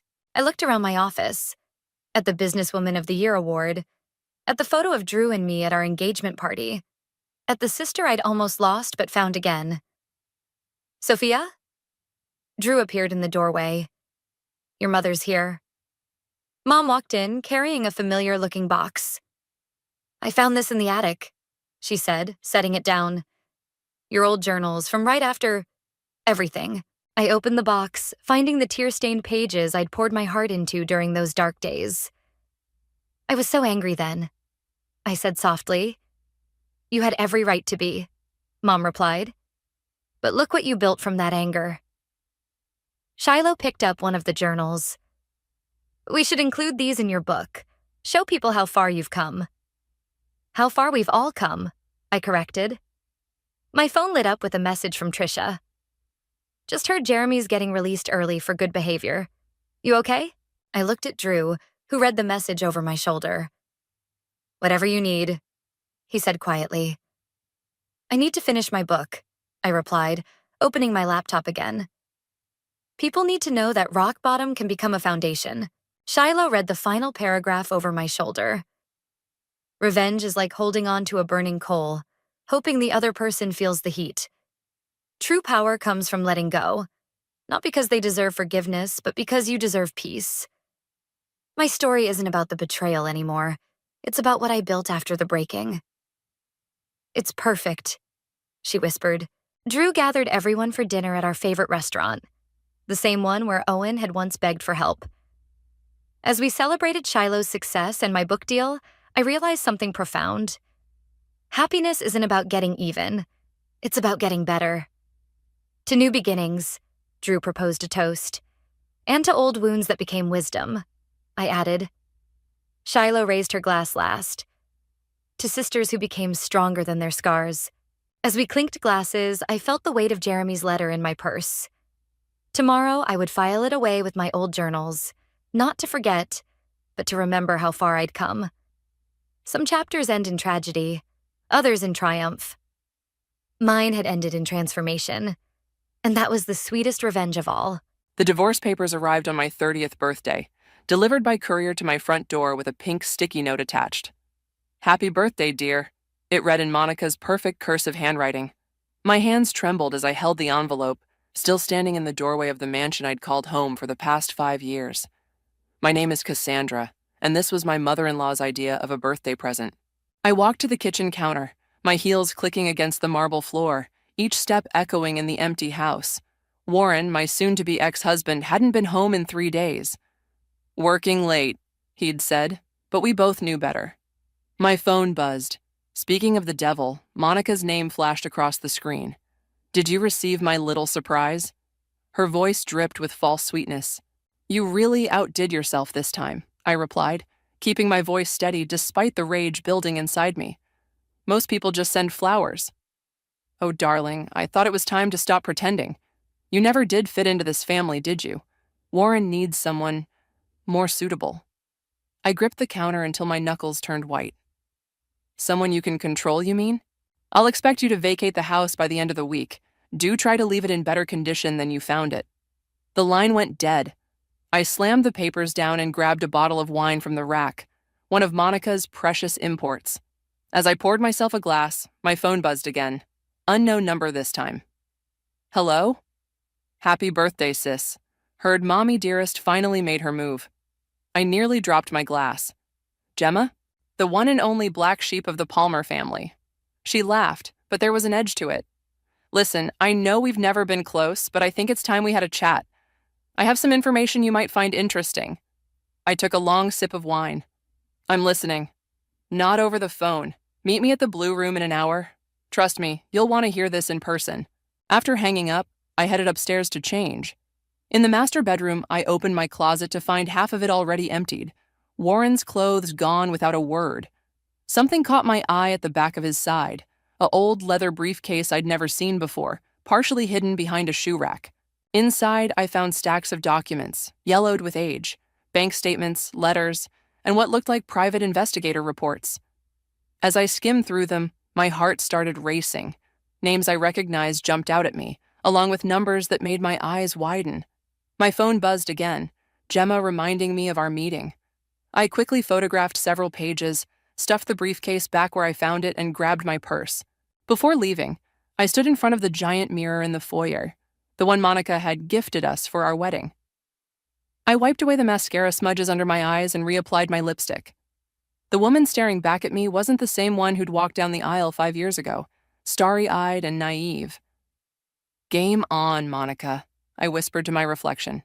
The Blue Room was nearly empty when I arrived.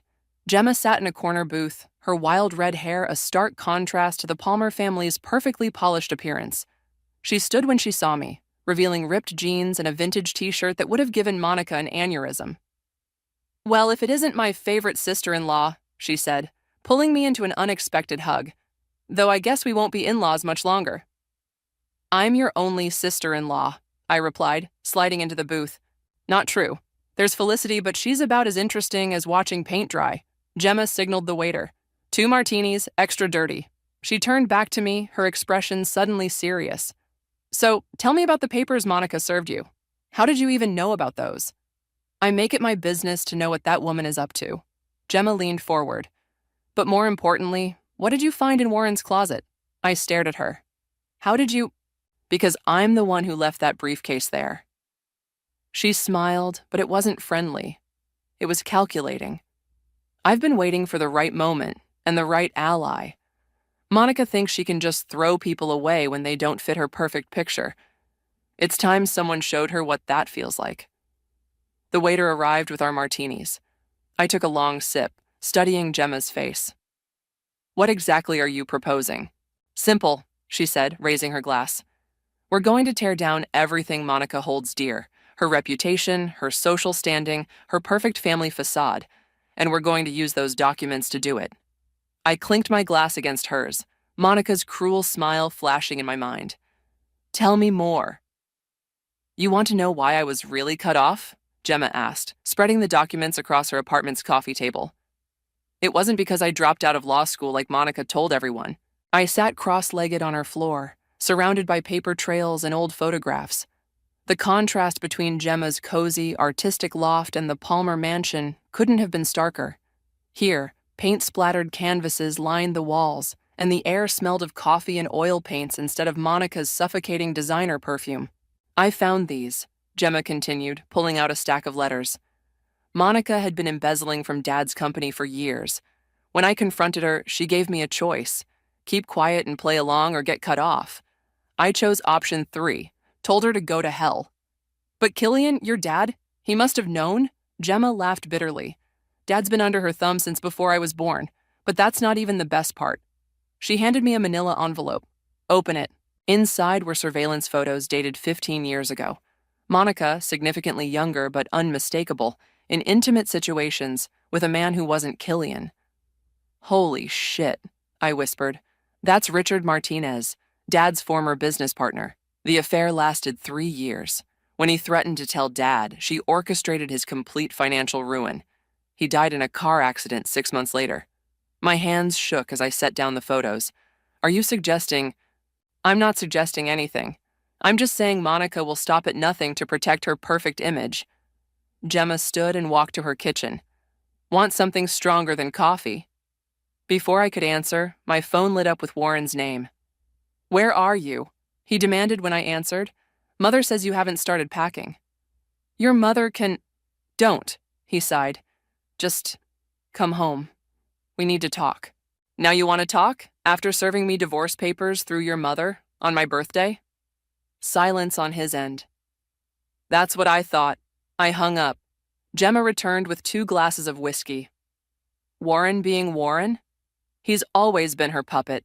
I accepted the glass. How did you get all this evidence? I had help. She pulled out her phone and dialed. Actually, he should be here any minute. Right on cue, there was a knock at the door. Gemma opened it to reveal a tall man with glasses and a messenger bag. Cassandra, meet Terrence. He's an investigative journalist and an old friend. He's been helping me build this case for years. Terrence sat down, immediately pulling out his laptop. The affair photos are just the beginning. I've traced money transfers through shell companies, found witnesses to Monica's threats against Richard, and uncovered at least 3 other families she's destroyed to maintain her position. We need your help, Cass, Gemma said. You're on the inside. You have access to the house, to Warren's office, to their social circle. I took a long sip of whiskey. What exactly do you need me to do? There's a safe in Killian's study, Terrence explained. According to our sources, it contains documents that could prove everything. The embezzlement, Monica's involvement in Richard's death, all of it. The combination? That's where it gets interesting. Gemma smiled. It's your birthday. I stared at her. What? Monica's so arrogant. She used your birthday as the combination, to remind herself of the day she planned to destroy you. Ironic, isn't it? My phone buzzed again. A text from Felicity this time. Mother's worried about you. Don't do anything rash. I showed the message to Gemma, who rolled her eyes. Felicity, ever the faithful soldier. If we do this, I said slowly, there's no going back. We'd be declaring war. They declared war when they tried to throw you away like garbage, Gemma replied. We're just finally fighting back. Terrence began laying out a plan, explaining how we'd need to time the revelations for maximum impact. As he talked, I noticed a familiar look in his eyes when he glanced at Gemma. There was definitely history there. The annual Palmer Foundation Gala is in 3 weeks, I said. Everyone who's anyone will be there. Perfect, Terrence typed rapidly. We'll need to move fast. Can you get into that safe tomorrow? I thought about Monica's smug face, about Warren's weakness, about 5 years of subtle humiliation and calculated cruelty. I'll do better than that, I said. I'll get into it tonight. Warren's at his club and Monica and Killian are at some charity dinner. Gemma grinned. Now that's what I call initiative. As we gathered our things, I caught my reflection in Gemma's window. The woman looking back wasn't a victim anymore. She was a hunter. One question, I said as we headed out. Why did you wait until now to bring me in? Gemma paused at the door. Because now you have nothing left to lose, and that makes you dangerous. The mansion's security system beeped as I entered my code. 3 weeks left before I'd lose access completely, according to Monica's timeline. I moved silently through the darkened house, my phone flashlight guiding the way to Killian's study. You're in? Gemma's voice crackled through my earpiece. Just reached the study. I closed the door behind me, Where exactly is this safe? Behind the hunting portrait, classic rich people hiding spot. I smirked, lifting the heavy oil painting of Killian in his hunting gear. The safe was exactly where she said it would be. My fingers trembled slightly as I input the numbers. 0315. The mechanism clicked. "I'm in," I whispered, pulling the heavy door open. There's a lot here, Gemma. Start with anything related to Richard Martinez. I began pulling out folders, photographing everything with the special app Terrence had installed on my phone. Suddenly, lights flooded the room. I froze. "What exactly are you doing in my father's study?" Warren stood in the doorway, still in his business suit, his face unreadable. "Warren," I breathed, my heart pounding. "I thought you were at your club." Clearly, he stepped into the room, closing the door behind him. "Are those my mother's banking records? They're evidence of your mother's crimes." I straightened up, refusing to act guilty. "Did you know about Richard Martinez?" His face paled slightly. "How do you know that name?" "Your mother had him killed, Warren, after their affair, after he threatened to expose her." "That's ridiculous. It was a car accident." I spread the surveillance photos across Killian's desk. Warren's hands shook as he picked them up. "This can't be real," he muttered. "It is, and there's more, so much more." I pointed to the stack of documents. "Your mother has been embezzling money for years. She's destroyed families, Warren, and now she's trying to destroy me." He sank into his father's leather chair. "Gemma's helping you, isn't she?" "Cassandra?" Gemma's voice crackled in my ear. "What's happening?" "Yes," I told Warren. "She is." He ran his hands through his hair, a gesture so familiar it made my heart ache. I always knew something was wrong. The way Mother treated Gemma, the way she... He looked up at me. "The way she treated you. Then help us expose her. She's my mother, Cass. And I'm your wife. Was your wife." I gathered the documents. "You have a choice to make, Warren. Just like Gemma did. You can keep enabling your mother's corruption, or you can finally stand up to her." Heavy footsteps echoed in the hallway. We both froze. "Warren!" Killian's voice called out. "Is that you in my study?" Warren grabbed my arm and shoved me toward the hidden door behind the bookcase, the one that led to the service stairs. "Go," he whispered. "I'll handle this." I slipped through just as Killian entered the room. "Son, what are you doing here so late?" "Just needed some contracts, Dad, for the Martinez property development." My heart pounded as I crept down the stairs, clutching the photographed evidence. I could hear Gemma breathing rapidly in my ear. "Cass, are you okay?" "I'm fine," I whispered. "But Warren knows." "Shit, can he be trusted?" "I don't know." I reached my car and slid inside. But he let me go. "Get to Terrence's place, now. We need to process what you found." 30 minutes later, I sat in Terrence's home office, watching him scroll through the photos on his computer screen. His eyes widened. "This is bigger than we thought," he said. "Monica wasn't just embezzling from the company. She was running a full-scale money laundering operation through the Palmer Foundation." "The charity?" I leaned closer. "Look at these transfers."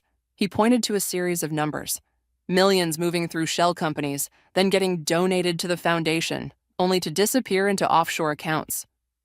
"Can you prove it's illegal?" "With these documents, absolutely." He sat back. "This could send her to prison for decades."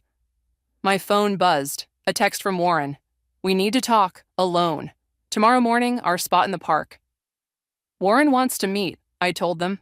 Gemma grabbed my arm. "It could be a trap. Mother could be setting you up."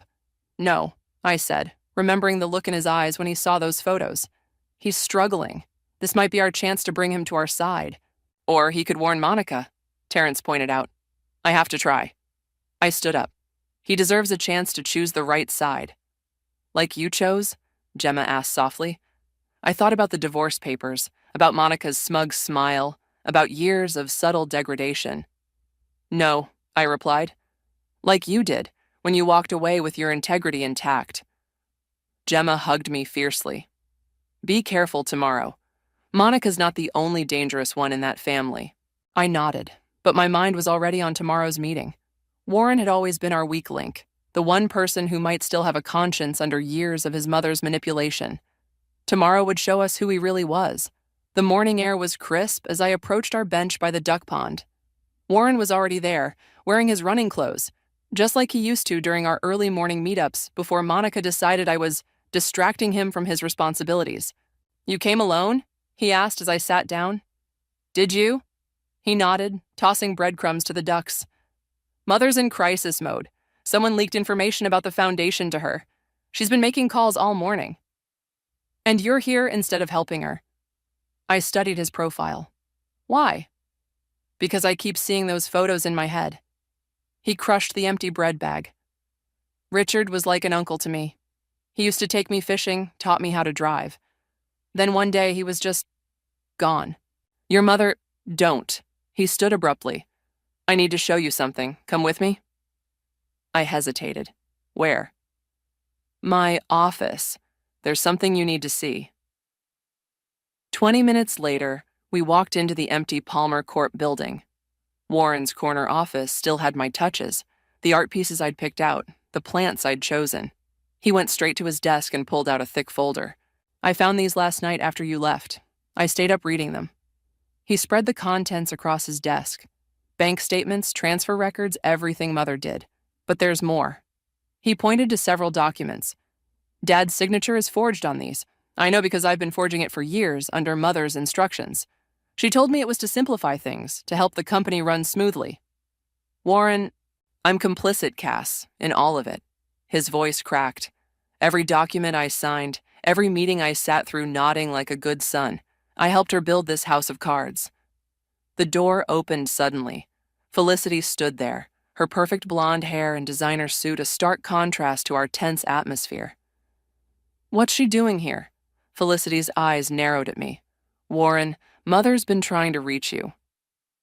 "Not now, Felicity." "Yes, now." She stepped in, closing the door. "The foundation is under scrutiny. We need to present a united front."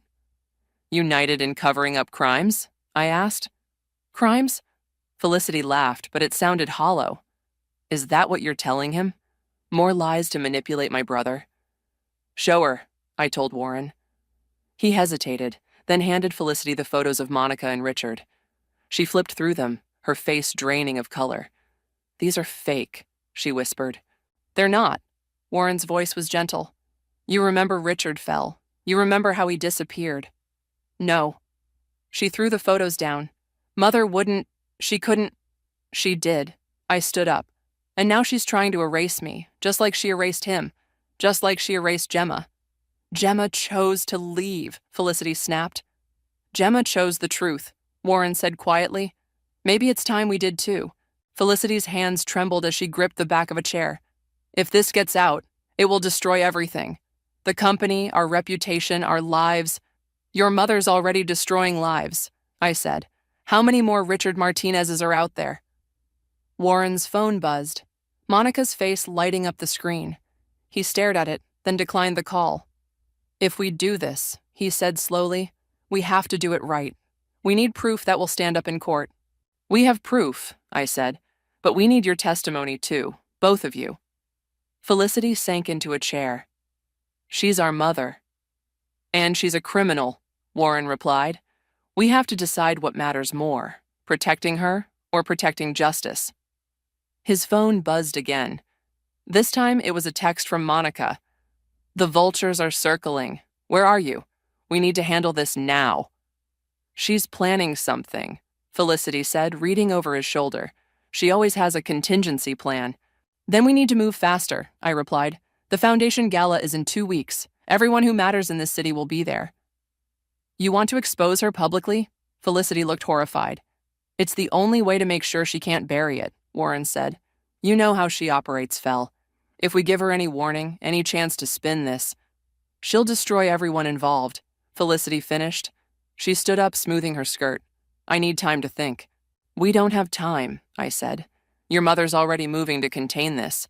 We have to decide now." Warren and Felicity shared a look, the kind only siblings can share, loaded with years of shared secrets and understanding. "I'm in," Warren said finally. Felicity closed her eyes, took a deep breath, and nodded. "God help us all." As if on cue, All our phones buzzed simultaneously. Monica had called an emergency family dinner for tonight. Well, I said, gathering the documents, looks like the game is starting sooner than we planned. The Palmer Mansion's dining room felt like a powder keg waiting to explode. Monica sat at the head of the table, perfectly composed in her designer dress, while Killian occupied his usual spot at the other end, already 3 glasses deep into his scotch. "So nice of you all to join us," Monica said, her smile not reaching her eyes. "Even you, Cassandra, though I believe we discussed your living arrangements." "You discussed. I never agreed." I took a seat next to Warren, noting how his hand trembled slightly as he reached for his water glass.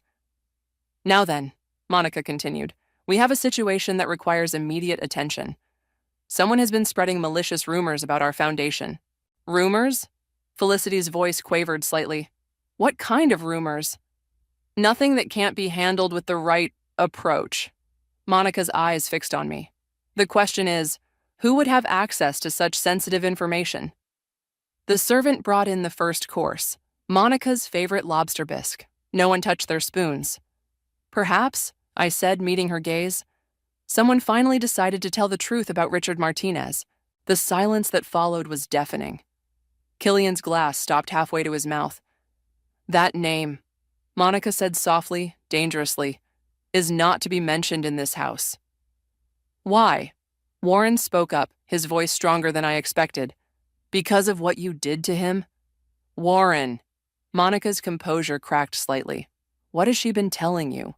"Nothing that isn't documented in your own records, Mother." Monica's laugh was sharp. "Oh, I see. You've all been conspiring behind my back. How disappointing." She dabbed her lips with her napkin. "Killian, dear, perhaps it's time we showed them the other documents." Killian cleared his throat. "Monica, I don't think—" "The ones about Warren's little indiscretion with his secretary last year? Or Felicity's abortion in college?" Monica's smile turned cruel. "We all have secrets, don't we?" "Are you threatening your own children?" I asked incredulously. "I'm protecting this family, as I always have." She stood walking around the table. "Everything I've done has been for this family's legacy, and I will not let any of you destroy it." "By any means necessary?" Warren's voice was quiet. "Like you destroyed Richard?" "He was going to ruin everything," Monica snapped. "Just like you're trying to do now. All of you, ungrateful children who don't understand what it takes to maintain our position." My phone buzzed in my lap. A text from Gemma. "Terrence just got the final proof. It's all ready for the gala. Are you safe?" "The gala," Monica said suddenly, making me jump. "That's your plan, isn't it? To humiliate me in front of everyone?" She laughed. "Do you really think I haven't prepared for every contingency?" "Even prison?" Felicity asked, surprising us all. Monica's face hardened. "No one's going to prison, dear, because none of you are going to breathe a word of this to anyone. Are we clear?" "Or what?" Warren stood up. "More accidents? More lives destroyed?" "Sit down," Killian ordered, finally finding his voice. "No, Dad, I won't sit down. Not anymore." Warren pulled out his phone. "I recorded everything you just said, Mother. About Richard, about threatening us. All of it." Monica's mask slipped completely. "You wouldn't dare." "Try me." Warren's hand was steady now. "The Foundation Gala is in 10 days. You have until then to confess everything to the board, or we'll do it for you." "This is how you repay me?" Monica's voice shook with rage. "After everything I've sacrificed for you?" "You sacrificed others for yourself," I said, standing up. "There's a difference." Monica moved with surprising speed, grabbing my arm.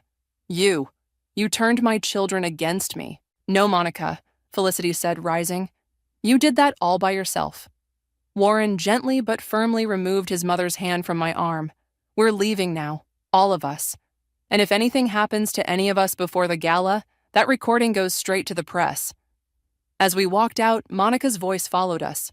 "You'll regret this, all of you." In the driveway, Felicity burst into tears. Warren held her while I texted Gemma. "It's done. But Monica's threatening everyone. We need protection." "Already handled," came the reply. "Terrence has copies of everything in multiple secure locations. Any move against us triggers automatic release to every major news outlet." Warren looked over my shoulder at the message. Smart. Gemma learned from the best, I said, watching Monica's silhouette in the dining room window. She learned from your mother how to always be one step ahead. 10 days, Felicity whispered, wiping her eyes. What do we do for the next 10 days? We stay alive, Warren said grimly, and we pray Mother doesn't find another way to silence us all. As we drove away, I caught one last glimpse of the mansion in my rearview mirror. Monica still stood in the window, watching us leave, looking more like Lady Macbeth than the society queen she pretended to be. The endgame had begun. The Palmer Foundation Gala sparkled with wealth and pretense. Crystal chandeliers reflected off designer gowns and diamond necklaces as the city's elite mingled in the grand ballroom. Monica stood at the center of it all, resplendent in red, playing her role as the perfect hostess. She looks confident, Gemma muttered beside me, adjusting her black dress. Too confident. Of course she does, I replied, accepting a champagne flute from a passing waiter. She thinks she's won. The past 10 days had been a masterclass in psychological warfare. Monica had frozen Warren's accounts, sent private investigators to follow Felicity, and even tried to have me arrested for trespassing at the mansion. But we'd been ready for everything. Terrence is in position, Gemma said, touching her earpiece discreetly. The press is already gathering outside. I watched Monica work the room, stopping to chat with the mayor, laughing with bank executives. Warren stood near the stage, reviewing his speech cards, while Felicity hovered near the bar, downing her second martini. Ladies and gentlemen, Monica's voice rang out over the microphone. Welcome to our annual Foundation Gala. Tonight we celebrate 30 years of giving back to our community. That's quite a speech, a familiar voice said behind me. I turned to find Killian, looking older than I'd ever seen him. Shame about the timing. You could still stop this, I said quietly. He took a long sip of scotch. You know, Richard was my best friend. The night of the accident, Monica told me she'd handled a problem. I never asked what she meant. He met my eyes. I've spent 15 years not asking questions. And now I'm too tired to keep pretending. He handed me an envelope. Bank records, the originals. Do what you need to do. Before I could respond, he walked away, disappearing into the crowd. And now, my son Warren will say a few words about our exciting new initiatives, Monica concluded, gesturing to the stage. Warren approached the podium, his face pale but determined. I slipped the envelope to Gemma, who immediately passed it to Terrence at his hidden position near the service entrance. Thank you, Mother, Warren began. You're right. Tonight is about truth and legacy. Monica's smile flickered slightly. The Palmer Foundation has indeed touched many lives, Warren continued, though not in the ways you might think. Richard Martinez's life, for example. The room grew quiet. Monica took a step toward the stage. Warren, dear, she called out, her voice honey-sweet, perhaps we should focus on our achievements. Like the $70 million laundered through fake charities, Warren's voice grew stronger, or the systematic destruction of anyone who threatened to expose the truth. Gasps rippled through the crowd. Phones started appearing, recording everything. Security, Monica snapped, but Gemma was already blocking the guard's path, along with several plainclothes FBI agents we'd coordinated with. The truth, Felicity's voice rang out as she joined Warren on stage, is that our mother built this foundation on blood money and blackmail.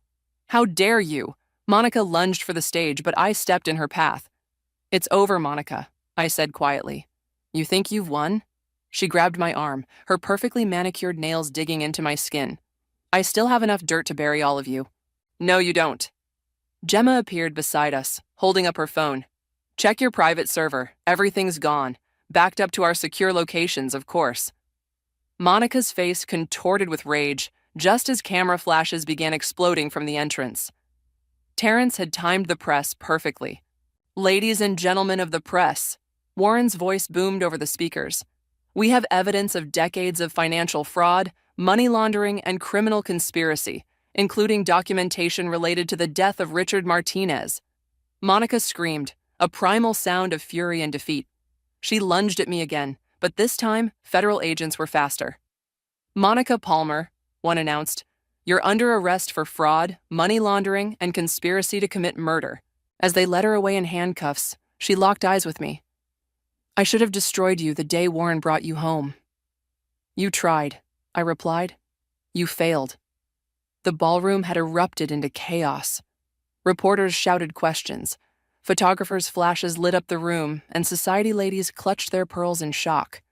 Through it all, I watched Killian sitting alone at the bar, finally looking free of a weight he'd carried for decades. Gemma squeezed my hand. "We did it. Was it worth it?" I asked, watching Monica's red dress disappear through the doors. "Ask me tomorrow," she replied. "Tonight we drink." Warren and Felicity joined us, both looking shell-shocked but relieved.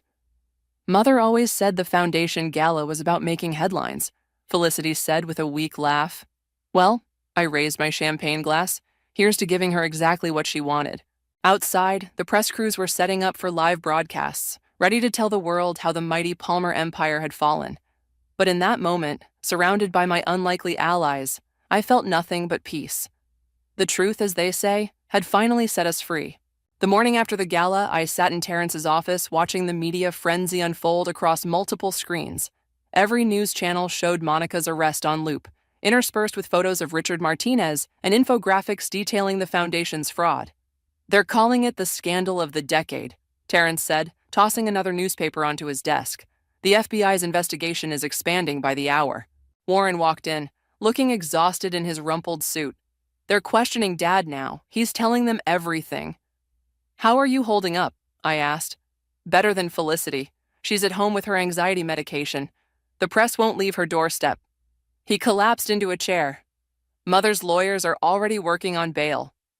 "She won't get it," Gemma said, entering with coffee cups for everyone. "The evidence is too strong and she's a flight risk." My phone buzzed. A text from an unknown number. My heart stopped when I opened it. "You took everything from me. Now watch your own life burn." "Monica has friends in high places," Warren said, reading over my shoulder. "Powerful friends." As if on cue, Terrence's TV screens erupted with breaking news. My photo appeared alongside headlines. "Palmer whistleblower's dark past revealed." "Oh God," I whispered. The reporter's voice filled the room. "Sources close to the Palmer family have revealed that Cassandra Fox, the daughter-in-law who helped expose the foundation scandal, has her own history of financial misconduct. Documents show multiple instances of—" "It's all lies," Warren interrupted, grabbing the remote. "Mother's trying to discredit you." "It's working," Terrence said grimly, scrolling through social media. "The story's going viral." My phone kept buzzing with messages from unknown numbers. Threats, insults, accusations. I turned it off. "We knew she'd retaliate," Gemma reminded us. "That's why we have this." She pulled out a USB drive. Every email, every message where Monica orchestrated smear campaigns against her enemies, including this one. Terrence plugged it in, his fingers flying over the keyboard. "Give me an hour. I'll trace these sources right back to Monica's allies." The door burst open. Felicity rushed in, mascara streaked down her face. "They're seizing everything. The houses, the cars, the company accounts, all frozen pending investigation." "Good," Warren said firmly. "Let them take it all. We don't need any of it." "Easy for you to say." Felicity collapsed onto the couch. "You have your own money. I've never worked a day in my life. What am I supposed to do?" "Start over," I said quietly, "like I'm going to have to do." My phone started ringing again. This time it was my boss. Former boss, probably, given the headlines. "The truth will come out," Terrence assured me, still typing frantically. "We just need to weather the storm." "There's more," Warren said, checking his phone. "Mother's lawyers are claiming we conspired to frame her. They're trying to drag us all down with her." "Let them try." Gemma stood up, pacing. "We have recordings, documents, witnesses. The FBI has everything. But the court of public opinion moves faster than the justice system," Terrence pointed out. "We need to get ahead of this." "How?" Felicity asked. "By telling our story first." He turned his laptop around, showing a draft article. "All of it. The abuse, the manipulation, the fear. Humanize ourselves before Monica can demonize us." "I'll do it," Warren said immediately. "I'll give them the full story of growing up under her control." "Me too," Felicity whispered. "It's time people knew the truth about our perfect family." My phone buzzed one final time before dying. Another message from Monica. This is just the beginning. She's right, I said, staring at the black screen. This isn't over. No, Gemma agreed, but this time we're not fighting alone. Terrence's computer pinged. Got it. The smear campaign traces back to Jeffrey Williams, Mother's old friend from the country club. He's been coordinating with her lawyers. Then we go after him next, Warren said decisively. Every ally she has, every person helping her attack us, we expose them all. It's war, Felicity said softly. It's always been war, I replied. We just didn't know we were soldiers until now. Outside, reporters had found Terrence's office. Camera flashes strobed through the windows as they shouted questions. Ready to face them? Gemma asked, holding out her hand.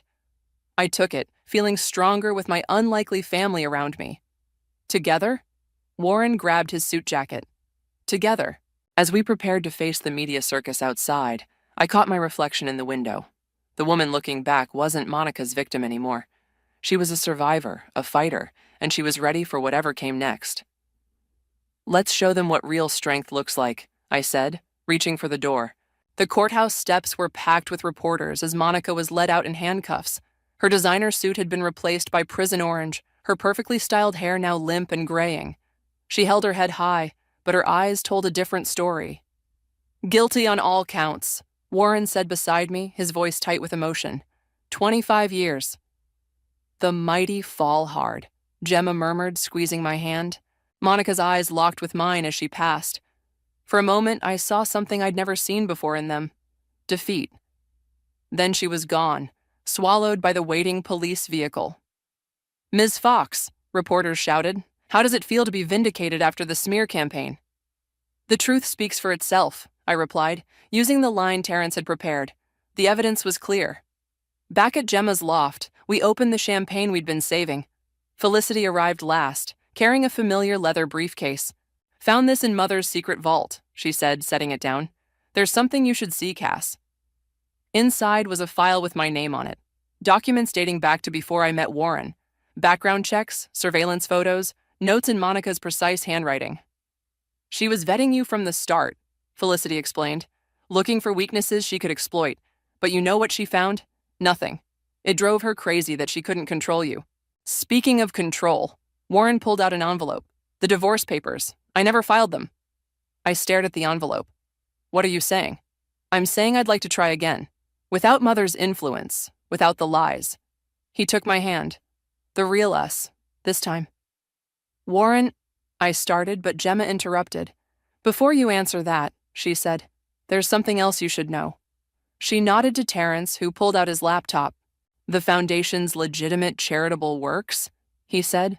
They weren't all fake.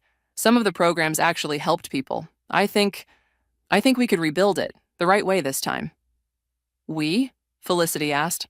All of us, he replied. Clean slate, new board, total transparency. Use the Palmer name to do actual good for once. That would be the ultimate revenge, Gemma said with a smile. Taking everything Monica built for evil and turning it to good. My phone buzzed. A message from Killian. The house is yours if you want it. All of you. I'm moving to the lake house. Time for the next generation to build something better. So, what do you say? Warren asked softly. Partners? All of us? I looked around the room at these people who had become my real family. Gemma, fierce and loyal. Felicity, finding her strength. Terrence, with his unwavering integrity. And Warren, finally free to be himself. Partners, I agreed. But the divorce papers? Sign them. His face fell. Sign them, I continued. Because if we do this again, we do it right. New beginning, clean slate. We date, we take our time, we build trust. No shortcuts this time. He smiled, understanding dawning in his eyes. Deal. To new beginnings, Felicity raised her glass. And old endings, Gemma added, nodding toward the TV where Monica's conviction was still making headlines. You know she'll never stop, Terrence warned. Even from prison, she has connections. Let her try, I said. We're stronger together than she ever was alone. The sun was setting over the city, painting the sky in shades of possibility. My phone buzzed again, another message from an unknown number. But this time I didn't feel fear. I felt ready. First board meeting tomorrow, Gemma asked, already pulling out her tablet to take notes. First date tomorrow, Warren corrected, looking at me hopefully. Both, I decided. Business in the morning, pleasure in the evening. We're building something new here. Might as well start right away. To the new Palmer Foundation, Felicity raised her glass again, built on truth instead of lies. To family, Gemma added, the ones we choose. To justice, Terrence said. To second chances, Warren looked at me. I raised my glass, thinking of Monica in her prison cell, of Richard finally getting justice, of all the possibilities ahead of us. To karma, I said, may it always find its way home. Outside, the city lights began to twinkle, each one a reminder that darkness never lasts forever. We had survived Monica's reign, emerged stronger, and now stood ready to write our own story. Not an ending, but a beginning. And this time, we'd write it together.